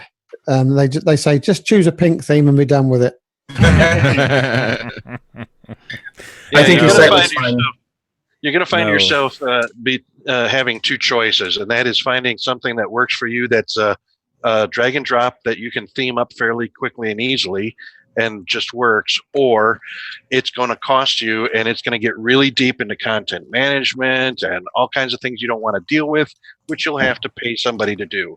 So it's really, you're going to just have that choice right there of which road you want to go down. Right. Keep it simple. Prophetic says Weebly.com. Just keep it simple. Hey, Weebly Rocco, how brave are you? Rocco, how brave are you? How brave am How I? brave are you? Why? Give us all admin privileges to your site. Oh God! do not trust me. Let us theme it for you. Do not trust me. I And will then mess you won't with your redirect my website. That's it. You started him off now. Look, he's on another fit. Don't do that. will mess Don't do with your that. pixels. And then you won't be the only one that breaks things, Rocco. I was going to say, for some reason, I see a Hannah Montana Lennox somewhere. That would be a disaster, let me tell you. No, like I said, Justin Bieber up on the front page. Michael has helped me a little bit with the website. So, I mean, he's not been able to do anything as far as like setting it up theme-wise, but he did set up the initial site for me. So I do appreciate that. You'll get some good artwork from Mint Spider anyway, with the nice Big Daddy Linux, the old English wrestler. Yeah. Yeah, right? Well, we don't bring that up because that's about the name of the show, and nobody likes the name of the show. So we like it. It's great. Big Daddy Linux Live. That's what it's all about. there was a discussion in one Telegram group about the name and whatever. So forget them. I do want to get your guys. Really? Point me to that group. I'll sort them out. Yeah, Yeah. I'm sure those are people who never show on the actual show. No, Right? they don't. They're never gonna. Okay, No.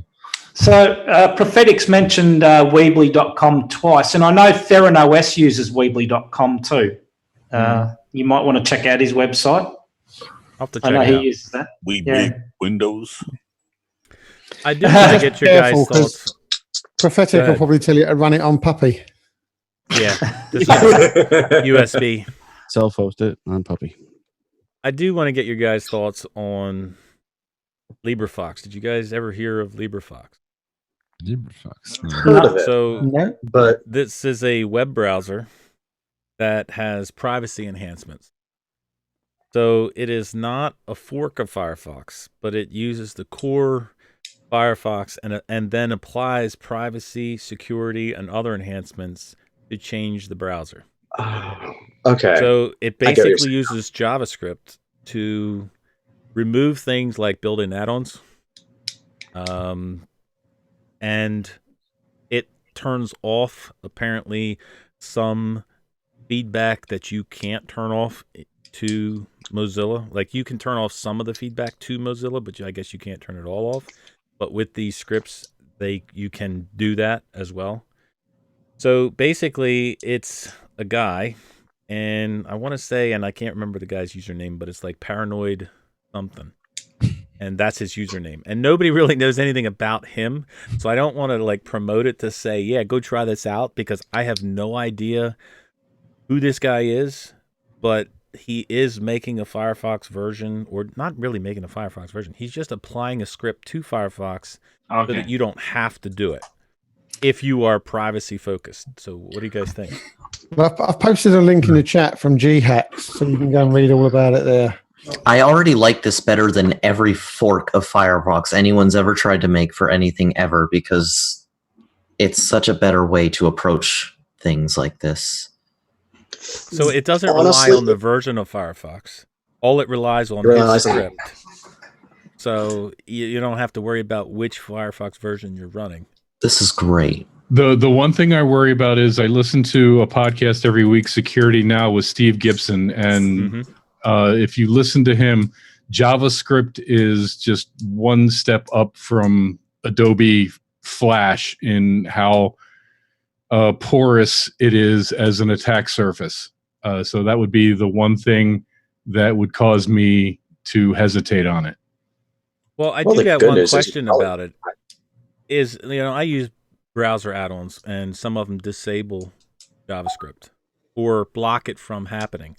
So would that block that LibreFox from doing certain things when it's loading a web page? I would possibly. I would guess it'd have to do with how it's implemented.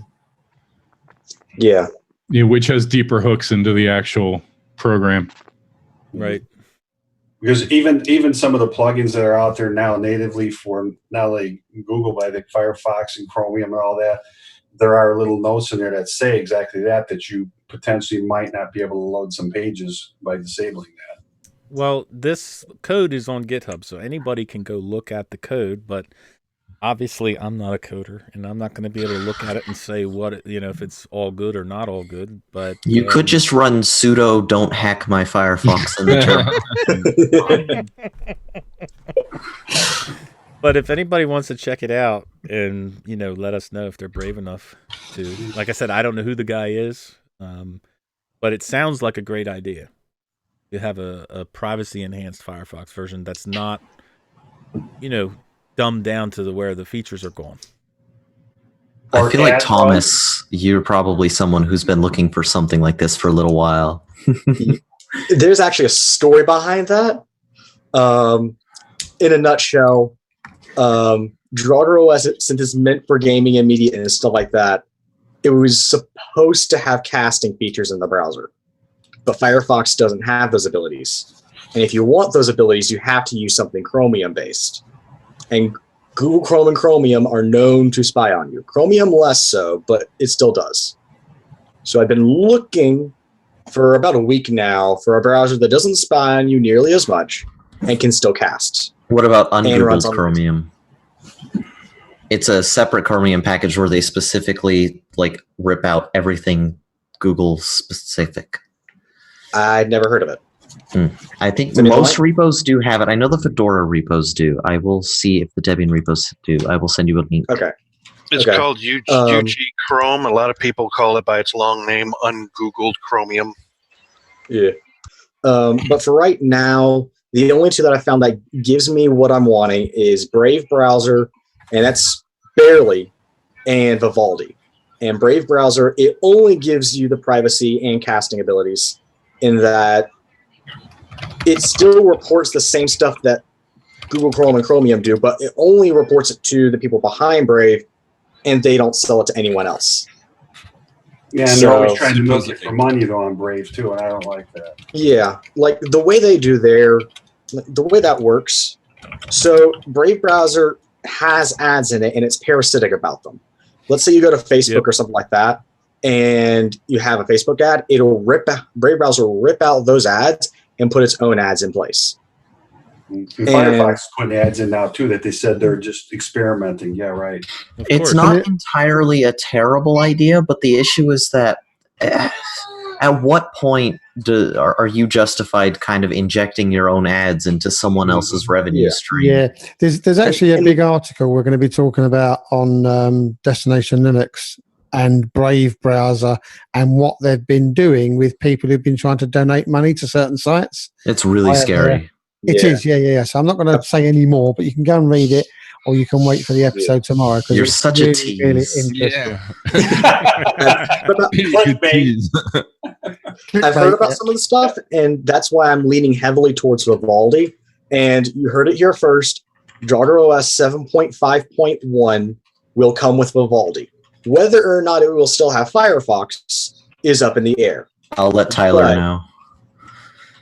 it will use Vivaldi, but Firefox up in the air. You know, we'll see about that. So, yeah. Well, Firefox is not, a bad browser. Okay, it has made some questionable decisions in the past months, last year specifically about, and I'm sure Michael would disagree here because he did disagree with me a lot on it. But they had some questionable decisions they made on plugins and add-ons and directions they were going in. But overall, it's not a bad browser. So I don't think that, from a security standpoint, you need to be worried if you're running Firefox. But things like LibreFox, WaterFox is out there. I know Mark said he uses WaterFox.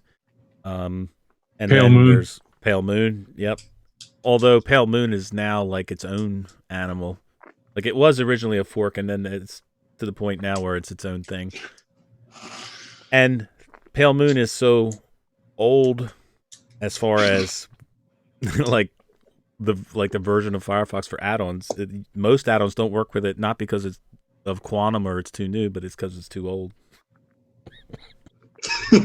Yeah.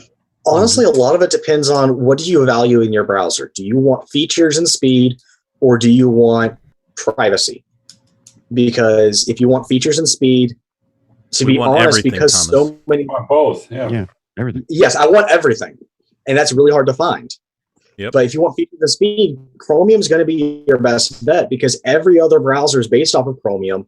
There's so many web technologies that are being used, like AMP and its other stuff, that leverage Chrome and Chromium technologies, and Firefox just doesn't have those. But Firefox is more private, so you really just have to decide which one you prefer. And Chromium and Firefox are both private in different ways, so you really have to decide what will fit what I want and what I need, and am I willing to accept what risks and sacrifices that I have to. Well, that brings up a question that I have about Chromium, because I know that, a lot of times people will interchange Chromium and Chrome. And I know the difference. I know that Chrome is, Google's thing. But is anybody else paranoid about Chromium because the code was created by Google or what?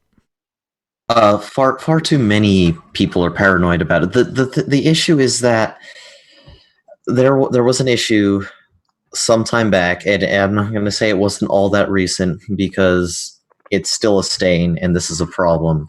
There were Google bits in there that were less than friendly when it comes to respecting user privacy. I say that with air quotes because, yeah. How long ago was that, Chicken? This was sometime last year, so it wasn't like in the distant past. It was about mid last year, I think. This kind of stuff was finally sussed out, and a lot of these things were fixed to where unless you actually build Chromium with those things in there, the packages when you make them and you specifically put them in there, it's not going to have those problems. Mm-hmm. So. And it's all verifiable, but of course the issue is that you can't personally verify it. And who's really going to look through all the Chromium code and see, well, what's, so we have to rely on packagers. We have to rely on the maintainers to look at these things. And the Fedora project, the people who have been packaging Chromium for that have been doing a lot of work at helping de-Google Chromium as much as possible by default and not having the separate ungoogled Chromium package. So what you're saying, are you saying that package is different on other distributions or what? It's slightly. I think other distributions are also doing the same thing, though. I think they're starting to follow in those footsteps because it's now a lot easier to do. The problem's isolated and the fix is apparent. Well, I don't know. I guess we'll have to. I guess it comes down to, again, like James had said, there's an acceptance of some sort of risk, no matter what you're doing, whether it's browser or whether it's your internet or whatever it may be. There's some accepted risk in using the stuff on the internet. So, all right. So, anybody got anything? Anybody want to throw out anything?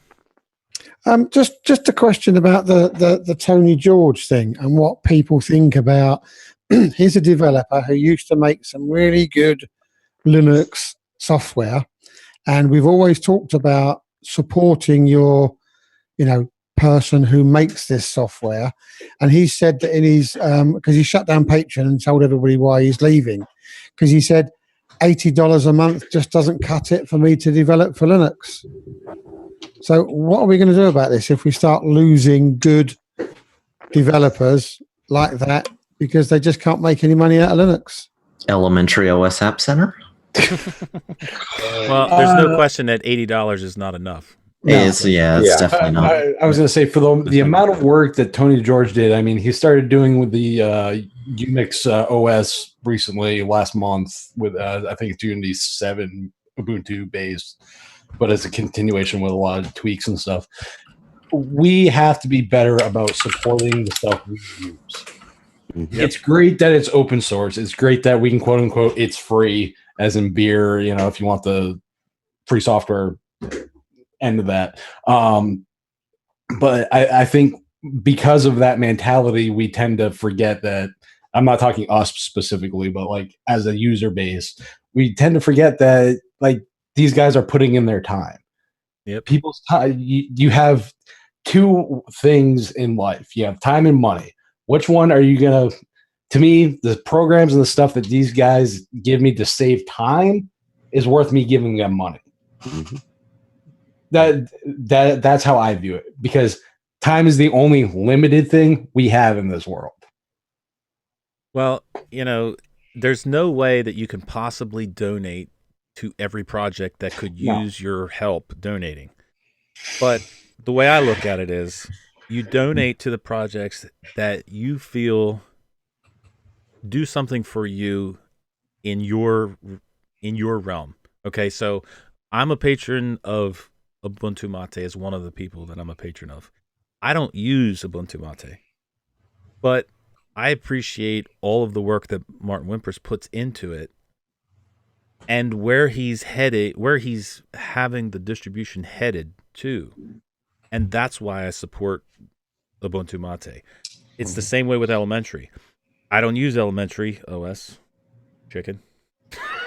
I don't use Elementary OS. But I love the fact of their idea behind the OS. I love where the direction they're headed. So that's why I support them. So, like I said, you don't have to, you don't have enough money to throw out there to donate to everybody. But if everybody would support somebody that affects them, then we could probably solve these issues. Well, that's the big thing, is it is all community supported. So whichever community of Linux you're in, that's where you should really support and really rally community involvement and community support. When it is community support, you're never going to be able to address the issue that the majority of citizens on this planet want something for nothing. And since there's no money that backs these projects, it's just dedication and willpower to back the projects. The only other option is to pay for something you're forced to, like what Bill Gates does, corner the market. So it's got to come from a real rally of community support in order to become widespread, and then it has to be sustained. It can't be just a temporary thing. Well, that goes back to, too, like we've talked about, if they could get even if it's just a entry-level laptop sitting on a shelf in these big box stores with some Linux distros on it, if they was able to have some kind of, even that, they take $100 off if you don't want Windows on it on the ones that are offered. But it'd be nice even if it was $25 or something out of the purchase of that machine that could go toward supporting these organizations. But the first thing you got to do is get these machines in the stores. And so I know it sounds like we keep spinning our wheels in the mud with that, but I can see that coming down the road, at least where things are heading. I mean, you see more and more of these OEM manufacturers starting to support this. And, like I always said, I'm the eternal optimist, but I mean, there are positive things happening that are kind of pointing that direction. How fast? I don't know. I'd like to say, maybe in the next several years. And the reason why I say that, and maybe that's being overly optimistic, but again, I come back to, and I'm confused to say Winblows. They, they've got an expiration shelf. There's a shelf life on that. There's a date. Why would they put a date on it unless there's some alternative reason for it that it's going to become a subscription or whatever? And I was talking to somebody last night who they keep saying, well, there's too many things that just don't work in it, or it's not compatible. I said, no, it's how you use it and learn to use it that's going to make it compatible for you. But I asked him that question. I said, so let's say if at 2025 Windows says, now you got to start paying every month to have this, what would you do? He goes, I'd switch to Linux. I said, then start now. Start learning from now. Get a feel for it, set up one machine with it, and get used to it so that when that time comes, you can transition more fluidly. And this is part of the uphill battle we're facing, but I think it's getting easier. That's my opinion. I would hope that we would all agree at least some level with that.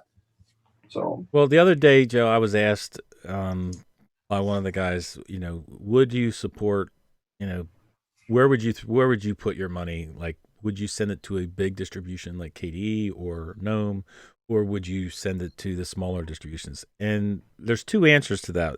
One, like I said before, the main answer is you should support who you feel deserves the support in your mind.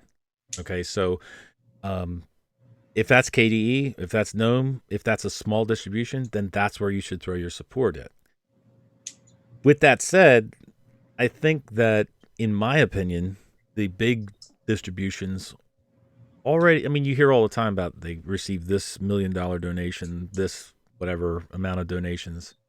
The KDE, the big distributions, desktop environments, the developers may be personally, but the KDE project, the GNOME project, are not hurting for money. But the little projects like Mark Reeves and the Peppermint team, the MX Linux guys, those guys put their heart and soul into it, have regular day jobs, and those are the people I think that deserve our support the most, because they are smaller, because they don't have the amount of users as a KDE or a GNOME or a Ubuntu or anything like that. So in my opinion, I think it's those people that we should be supporting the most. Right. The drunken alcoholic in the chat agrees with you. He made a comment: donate to your daily driver OS. Must be good if you use it as your daily. Yep. I use Ubuntu. I don't think they need my money. Well, like I said, I mean, agree. you could say that, Yannick, that Ubuntu is run by Canonical. Do they really need you to donate that $5 or whatever you're going to donate?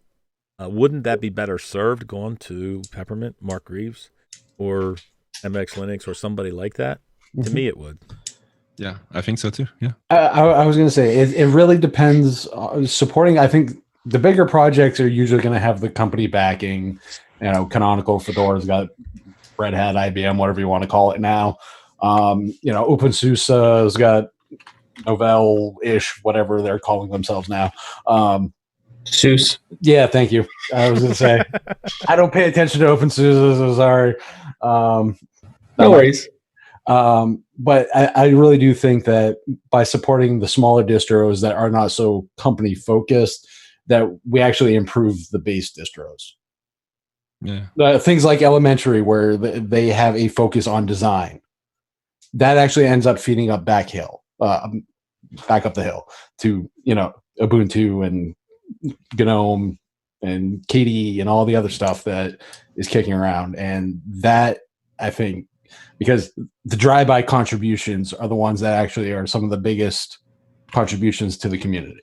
Well, if you actually look at the people on these screens and the people who watch Big Daddy Linux, most of us don't run the straight mainline distributions. Nope. Right. So most of the people that this message is going to meet or reach are the ones running the smaller distributions. So, you know, what he is saying makes a lot of sense for the audience we have. Yeah, and more than just the financial support, I mean, you could donate some of your time.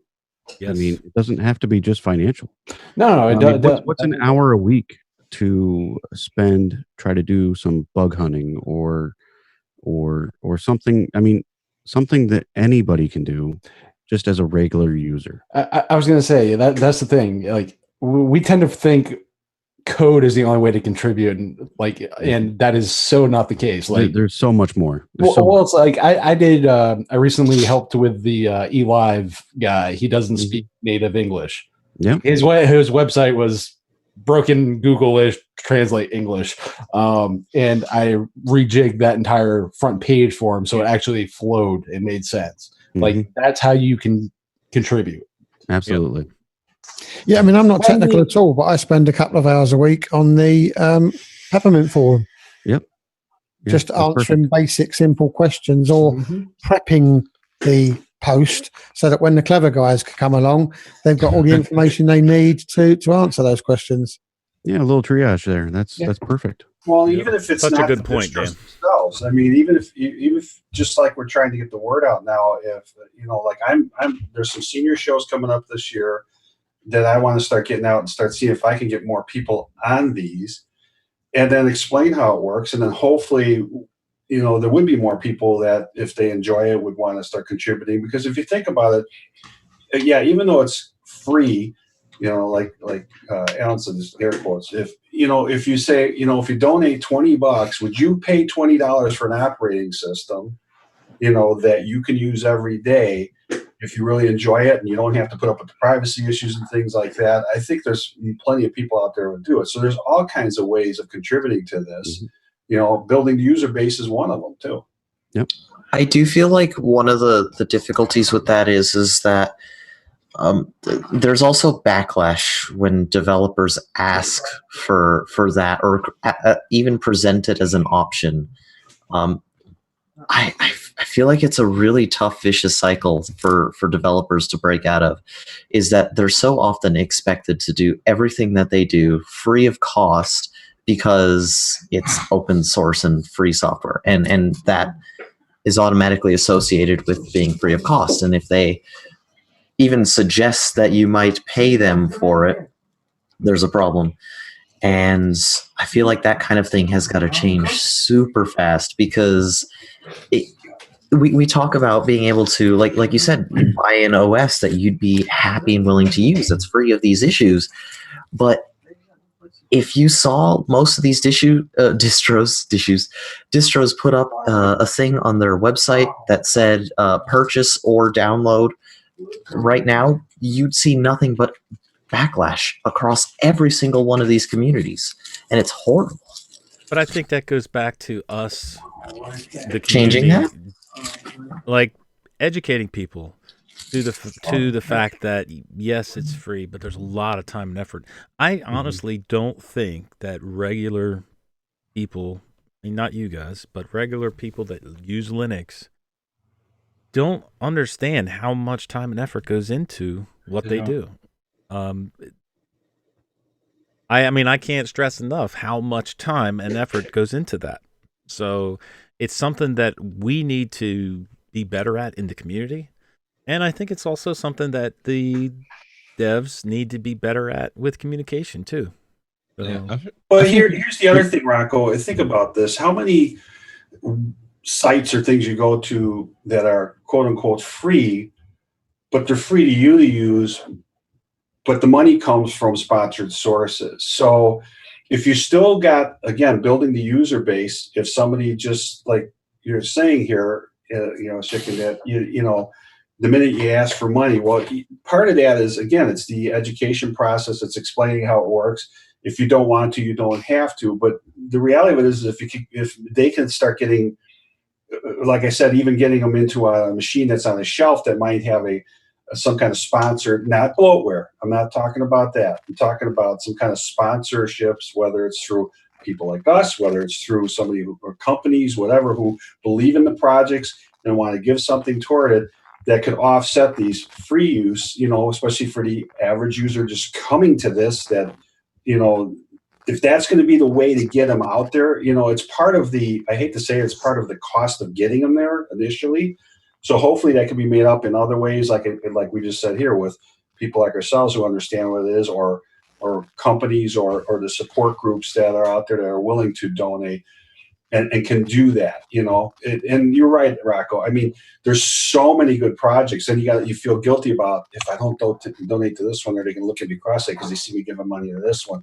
I don't think so, because the reality of it is us as a community, we understand that you can't give to everyone. You're right, Joe. I see a lot of websites now, a lot of distros that do have the starting to put donate buttons up a lot now. So I think it's a trend that's starting to kick in. Yeah, I think if we were to stop using the word free and use a pay what you want, maybe that there's this notion of, well, it's free. Why would you ask for money? But if from the start say, okay, this is pay what you want. If you don't want to pay, that's okay, but you can if you want. I think it might be easier to transition from paying nothing to say, okay, I use this thing, I use it every day, so we'll give $1 or $2 to the developer. And the donate buttons, you're right, Yannick. And the donate buttons off to the side, though, I think are fine.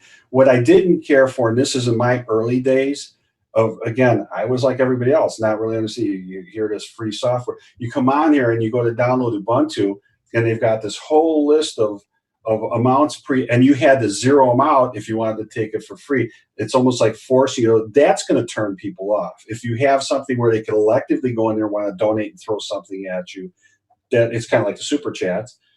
To me, I think that's less painful to look at, and you have to be clear on the explanation, whether it's just a short audio thing, somebody doesn't want to read it or whatever, but something to explain, say, yes, this is open source, it's free to use, but in order to kind of keep this going, if you like what you see and you want to help support it, this is the option. This is how we do it through community support as it grows. And it should be as incredibly straightforward and transparent as possible, because the descriptions for what you see on the Ubuntu website for the donation page, what Ubuntu for desktop is such a vague explanation. Ubuntu for IoT, such a vague, like, where are these funds going? It's got to be put in layman's terms that people can understand. Yeah. Well, that's part of the issue actually with Linux Mint, is that there's no visibility of where the money's going. It's just going somewhere into the distribution. So, and that's been like that for years, and I give all my customers an option on their refurbished laptops and desktops, and right up front they have an option to make, or as part of their purchase price, is a $25 donation to the two most common that I install, which is Ubuntu or Linux Mint. And I haven't had a single customer opt out of making that $25 donation, which I do for them. And of course, I give them a receipt so they can use that as a tax credit. I've never, ever had anybody say, no, I don't want to donate. I just want my product minus that $25. That's a great idea. That's a great idea. Everybody's always very willing to donate. It's a one-time donation, and after that point, they can continue to donate if they wish to. I encourage them to. So I do the same thing if I'm building a machine, and you're going to put Linux on it, and they're willing to try it and say, well, here, listen, even if they wanted to hire me to come in and put Linux on a machine, you still get paid for your time. I want to say, okay, instead of me charging you the money for my time, I will take this money and donate it to the project. So that's a way of getting the payment toward it, and yet giving it to a good cause, versus, I'm just taking it to, shove it in your pocket. To me, you got to put it on there anyway. So what's the difference? It takes 10 minutes usually to put a distro on.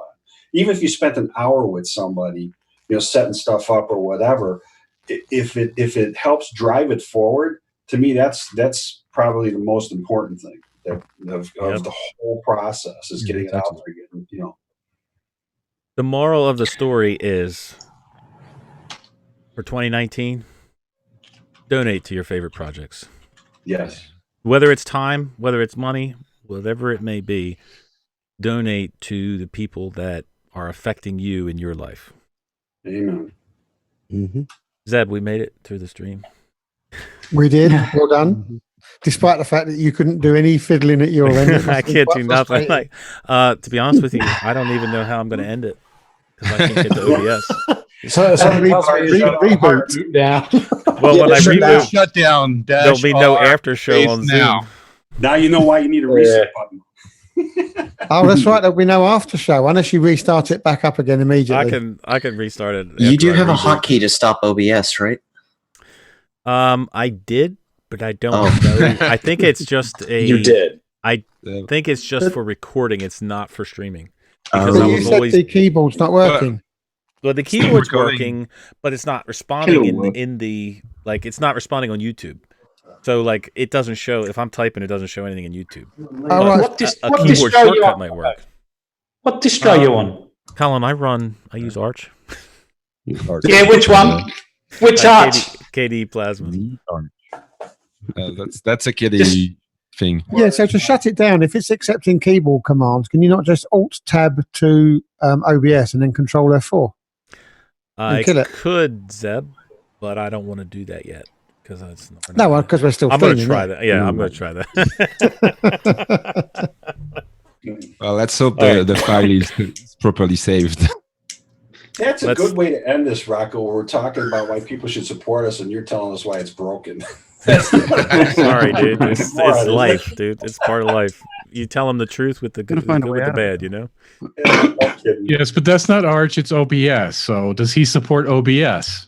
Yeah, there you go. There you go. All right, Zeb, last word, brother. Well, I'm really pleased that everybody enjoyed their Peppermint experience this week. So for me, it's just Peppermint for the win and a huge shout out to Mark Greaves. He doesn't get thanked enough. Totally Yeah. agree. Totally agree. Thank you, Mark, for all of your hard work on Peppermint. Yes. Dan, last word, brother. Yeah, excellent experience this week. It was great. Next week, I think I'm going to try mate. I haven't done mate in quite a while, so it's gonna be my goal. Nice. Thanks as always. Matt, last word. Thank you for, as always, Rocco, for having us on. Always a great show. I'm actually looking forward to Linux Mint. I have not run Mint since 16. You going with Cinnamon? Yeah. I'm going with Cinnamon. I'll give their base preferred desktop a spin. Actually, I got it installed right now. All right. Mint Spider. Okay. Spider. Mint Spider's coming back. It's been 2 years, but it's coming back, and I'm running XFCE. All right. Dig it. Yannick, last word. Yeah, great show. Thank you for the show. Happy New Year, everyone. It was nice to discover Peppermint that I didn't know. I will send you my notes for next week because I won't be there, and okay, I will probably be back. Hopefully, I'll be able to open them. Well, I'll send them to Zeb then. Do it. It's good to have a backup. All right. Well, we won't see you next week, but hopefully the following week, right? Yeah. All right. Dave, last word. Thank you, Rocco. Thank you, Zeb. Thank you all. And donate to whatever sources you use, be it time, be it money, be it nothing more than mentioning them to your friends and watch as their eyes glaze over. Scott, last word. Great show as always, Rocco, and thanks for everybody that contributes to the show. Zeb is as well, and everybody that comes to the show. I'm a Linux Mate user, so I'll be doing that review for you next week. And I feel well rested after staying at the Holiday Inn Express. Joe, last word. You know, the reality of it is there's so many fabulous distros out there to fall in love with. I mean, MX, whatever. That's why our machines start growing too in here. But you do have to come down to a point where you kind of pick your top 1, 2, or 3 favorites and just stick with them. I'm going to repeat myself for something I say usually every year. And I mean this, because I'm so passionate about it. I kind of tease and say Linux is life. Have you started living yet? And it really has given you that sense of freedom. And along with that, look at the amount of friends you can make in something like this. Yes. Microsoft can't claim that. So. Right. Anyway, God bless everybody. Happy New Year. And thank you for having us, as always. All right, Thomas, last word. All right. Thanks for having me on again. And I'm going to go ahead and say, yeah, contribute to your favorite projects because they need it, especially the smaller ones like Peppermint OS and MX and others. Something in your throat, Thomas? Got a cough? Yeah, I think cat's got my tongue a little bit there. But I'll go ahead and say I plan on contributing to XFCE. I'm going to contribute a little bit of money over there. And I got the website open right now, getting ready to do it. Other than that, go check out DroggerOS at DroggerOSML.ml. Dig it. Chicken. Last word. Not to plug elementary OS, No, but go ahead. But it is your last word. You can say whatever you want. That's as long as it's true. Clean. They provide a fantastic experience for app developers when it comes to receiving payments, especially in the sort of pay what you want optional way that they do it. And I feel like that kind of level of encouragement is really important. And I feel like it's you guys were all saying these things, and elementary OS has been doing it. I'm just saying. But no, it's been really good to see developers embrace this type of thing because they deserve that kind of support. It's hard, and they do so much for us, and it really does mean a lot. So yeah, donate. It's super important, and thank you for having us this week, Rocco. I'll try not to miss next week. Yeah, let's do that, Chicken. Let's try not to miss next. Hey, what are you trying? Me? Yeah, which one are you trying? Unfortunately, I can't try any of them because I tried it when it first released, and anytime I import images in GIMP, the entire desktop freezes and hangs, no matter which desktop environment Can't I say that use. yet. Can't say that yet. Oh, That's New next week's system, comments. new computer. I've been crippled. Paul, last word. Yeah, thanks, Rocco, for having me on. 10-4, good buddy. All right, Nate, last word. Thank you very much. Had a good time. Sorry about my connection. It's all good. You care to tell everybody where you're at? I'm just in Kalamazoo, Michigan right now. I'm doing playing Army. There you go. Thank you, man. Appreciate it. Thank you for your service. No problem. Colin, last word. Well, thanks for the stream, Rocco. Maybe if we're distro hopping, maybe we have to do donation hopping. I don't know. I don't know what the solution is there. But, this week's going to be Mint. I'll be getting up and going, challenge.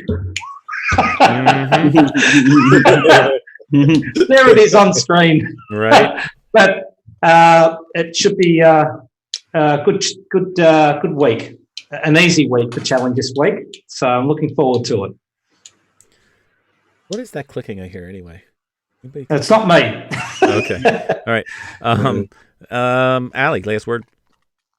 Yeah, great being on the show. Sorry I missed the last couple. Happy New Year to everybody that I've missed. I'm going to be doing Mate, or Mate, whichever way you want to pronounce it. It's Mate, I'm English, I said so. Anyway, no, seriously, it's been good. As for donating, as people know, I already donate time upstream, money upstream to the distro I base my OS on. And I will continue to do that in days to come, and other projects as well I'm going to be looking into as well. So it's a good thing. Anyway, hope everybody has a fantastic night and a great 2019. Good to have you back, Ali. Yeah. Thanks, it's good to Ali. be back, Rocco. Thank you. All right, Wendy, you made it for the last word. Hello and goodbye. Did Santa visit? Brilliant. All right, Climby, last word. Looking forward to Linux Mint. I'm probably going to try the Cinnamon on my laptop, main laptop, and then I'll probably try the XFCE on this Transformer book and compare it with Peppermint. It'll be fun. One thing I wanted to briefly mention about Peppermint I forgot to bring up was that I was surprised that the GWE package installer actually worked, because I heard there were some issues with GWE on 1804 Ubuntu and 1810 Ubuntu, but it just seemed to work with Peppermint, so thought that was interesting. And sorry, kind of distracted watching the football game, cheering for the Cowboys. It's really close. All good. But yeah, hope everyone had a great 2019. All right. I don't know how I'm going to end this stream. I guess I'm going to reset. So everybody, if they want to, I'm going to probably reset the computer, reboot, and then start the Zoom chat up again. So if you want to come back for the after show, please do. I'm going to try. Yeah, I'm going to try Linux Mint Cinnamon, I guess, and maybe I'll have a new distro for next week. But I'll be on for maybe. Yeah, Linux Mint. Until he finds that pixel out of place. All right. Thank you for all of you showing up, and thank you to Peppermint. One last big thank you to my friend Zeb for helping me out tonight, because there's no way I could have did this stream tonight without him. Yeah, Zeb took over quite nicely there, I must say. Well done, Zeb. Picked it up really good. Yeah, appreciate it. Yeah, man. Thanks, sir. Mad skills. All right. Everybody have a great night, and we will see you next week. Take care. See you, everybody.